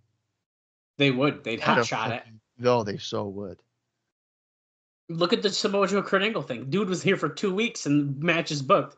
Oh, rematch right. 3 weeks later. Oh, another the rubber match 4 weeks after that, or 5. But yeah, guys, guess what? I can just see it now. Vince Russo was like, guys, bro, first time in history, we're gonna have a trilogy of matches in 9 weeks. What about it? How about it? You in? Okay. Done. Nice back elbow by Christian Cage. Let's check our time again. 2 hours, 49 minutes, and 7 seconds. Oh, we're almost done.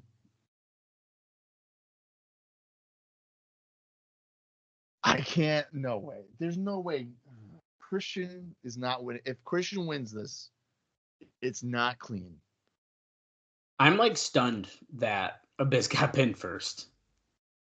Yeah. I really did not expect that. Christian's getting cocky, but Sting is right behind him. Ah! Oh. He's telling him, come on, punch me. I love Crazy Sting with the chipped off paint yelling. Irish whip, back body drop.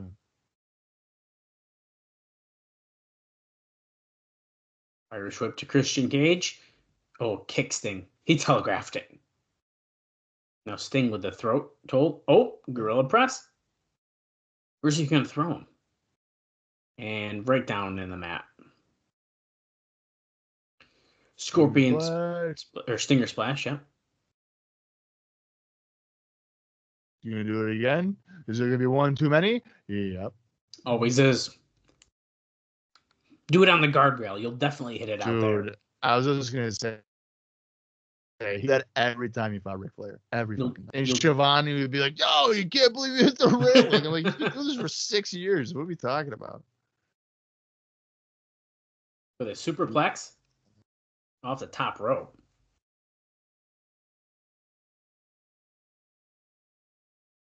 Cover him.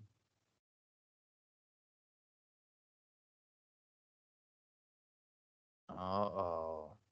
Father James Mitchell's here. What does he with have? Like a staff? cane. Oh, the cane. Is it a cane? Or is No, it something is. different? It's his cane. You're right.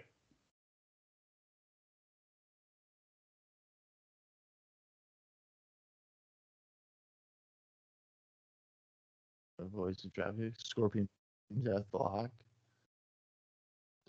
He's far away from the ropes. Wait a minute. Mitchell just decked the security guy by He's getting the cage, key. and he's unlocking it for Tomko. He's struggling to get the key. Okay, he got it. It's in there. Tomko's free. Okay, so now Cornette should be able to throw this match out because that's illegal. Technically. Are there no replays in the... Oh, Tomko is getting Sting up in a torch rack, and then he slams him down with a That's reverse basically... TKO. I was going to say, yeah, reverse TKO. Well, the referee is distracted by Mitchell. As if he can't see Tomko standing ringside. Christian goes for the cover. Kick out at 2. Why do the stipulation if you're just going to break it? Why? What is the point? Oh, Sting going after Tomko now as Christian is grabbing Rudy Charles' shirt, and he can't Clothesline him over. There we go. Yeah, he got him. He figured it out. Oh, Abyss is wrong with Tomko. This is distracting Sting, though. Something tells me we're going to get a really not great match between Tomko and Abyss here soon, but we'll see. I think so. They could have a decent brawl, I think. I don't think that cage door is supposed to swing all the way in like that. No. I think Tomko wasn't closer because I could have drilled him. Oh, Sting ducked the title shot by Christian Cage, and prettier. They never lose to their own finisher, though. His best Never. spot. 1, 2. Rudy Charles, kick out at 2. You gotta hook the leg, 3/4. dude. That's Sure. why. That's why he kicked it out. He didn't hook the leg. He didn't have the leverage. Christian just kicked the belt out of the ring. Kicks in the midsection. Clotheslines Charles. Damn it, Rudy. Same with the hand around Christian's throat. Goozling him. He's choking the life out of Christian Cage, and Father James Mitchell with the cane on Sting. Oh, and there's Abyss with his chain. Swerve, dude. He's gonna hit fucking Sting. He's stuck between Mitchell and Sting, and he fell because he was He's not gonna scared. let him hurt Mitchell. We're about to see what side he's on. Abyss is going to hit him, and Christian's going to win because of it, isn't he? I knew it.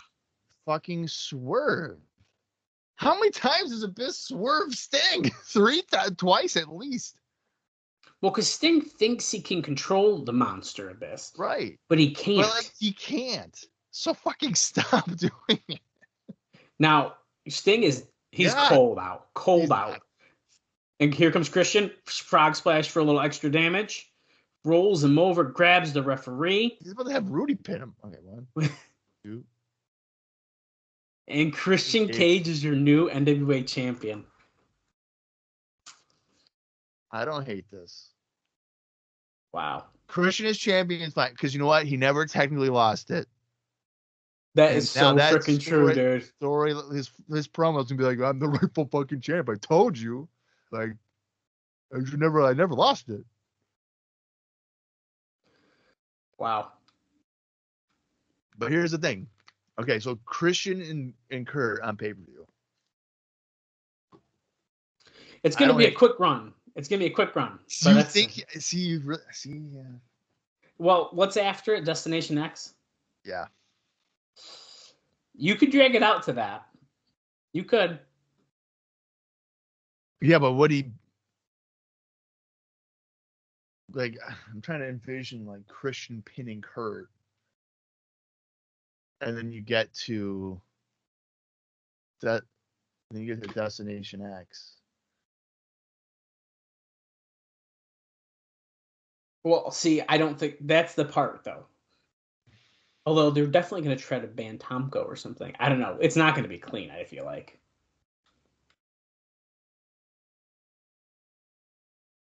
It's going to be really interesting. Yeah, I don't know. Well, before we forget, what would you rate that main event match? Fuck. I got mine, I think. So, I mean, so my ratings are purely off of entertainment, not in-ring skills and all that shit. I enjoyed that main event more than I enjoyed Joe Kurt. Me too.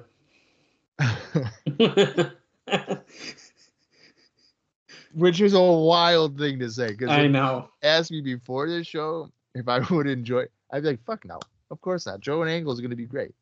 Dude, there's no way I would have. I think I got to give it 3. I'm gonna give it. This is gonna sound really bad out loud, I feel like, but I'm giving it 3 3/4. 3 3. Wow. I liked it significantly more than I expected, and I really like how the match went. Everything. I think honestly, it's like, I didn't expect Abyss to get out. I think this match was significantly better than their other matches they've had.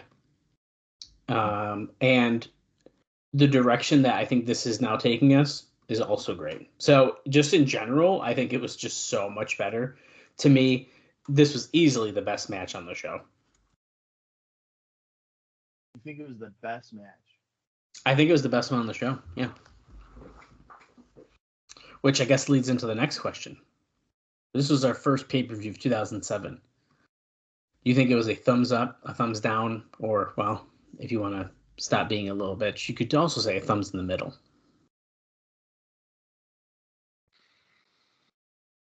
I don't know if that main event was the best match. I think I enjoyed.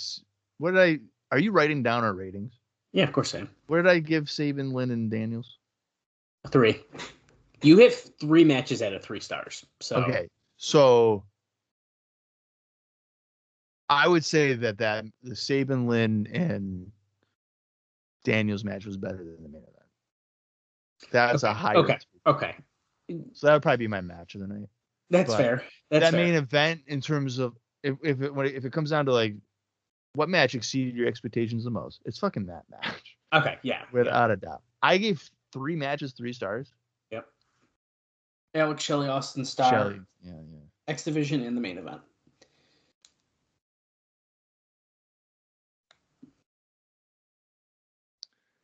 I will give it a slight thumbs up. Very slight.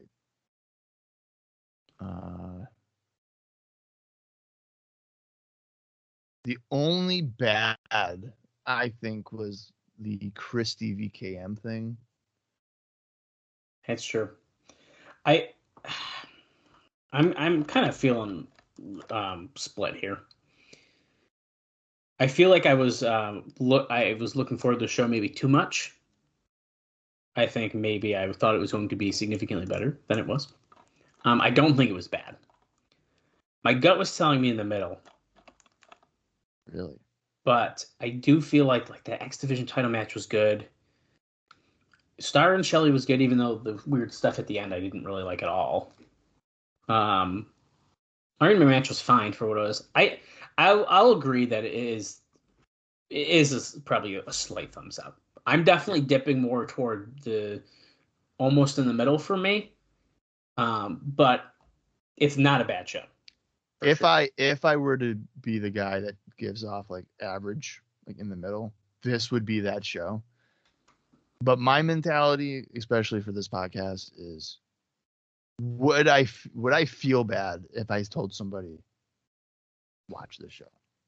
I don't think I would feel bad if I was like, hey man, watch Final Resolution 2007. That's a good point. I like that. So that's why I'm saying slight thumbs up. I don't think like if I were to go, hey Austin, go watch this show on YouTube, I don't think he'd come back to me in 2 hours and 55 minutes and be like, yo, fuck you. I think he'd be like, oh, there was some good on that. Yeah, no, I think there was. I think there was some good stuff on it. Like one of the things like I'm probably interested in, this is an undercard thing. I'm hoping that we get like a Senshi Austin Star match, and I want to see Senshi kick Austin Star's face in. Yeah. I think that would be. Jacqueline is back. That was very interesting stuff too, I think. Yeah. That's screaming a mixed tag.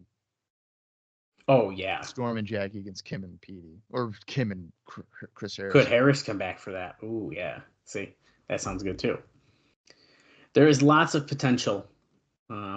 I think we have a lot to look forward to. This is a pretty good start, I would say, to 2007. And Bob, I got to say, I'm looking forward to actually keeping track of our star ratings throughout the year. I think that'll be really fun to look forward to at the end of the year, because I wish we've been doing that since 2004. Well, we should have done it since 2002. We could have ranked the greatest TNA match of all time. We definitely could have done that.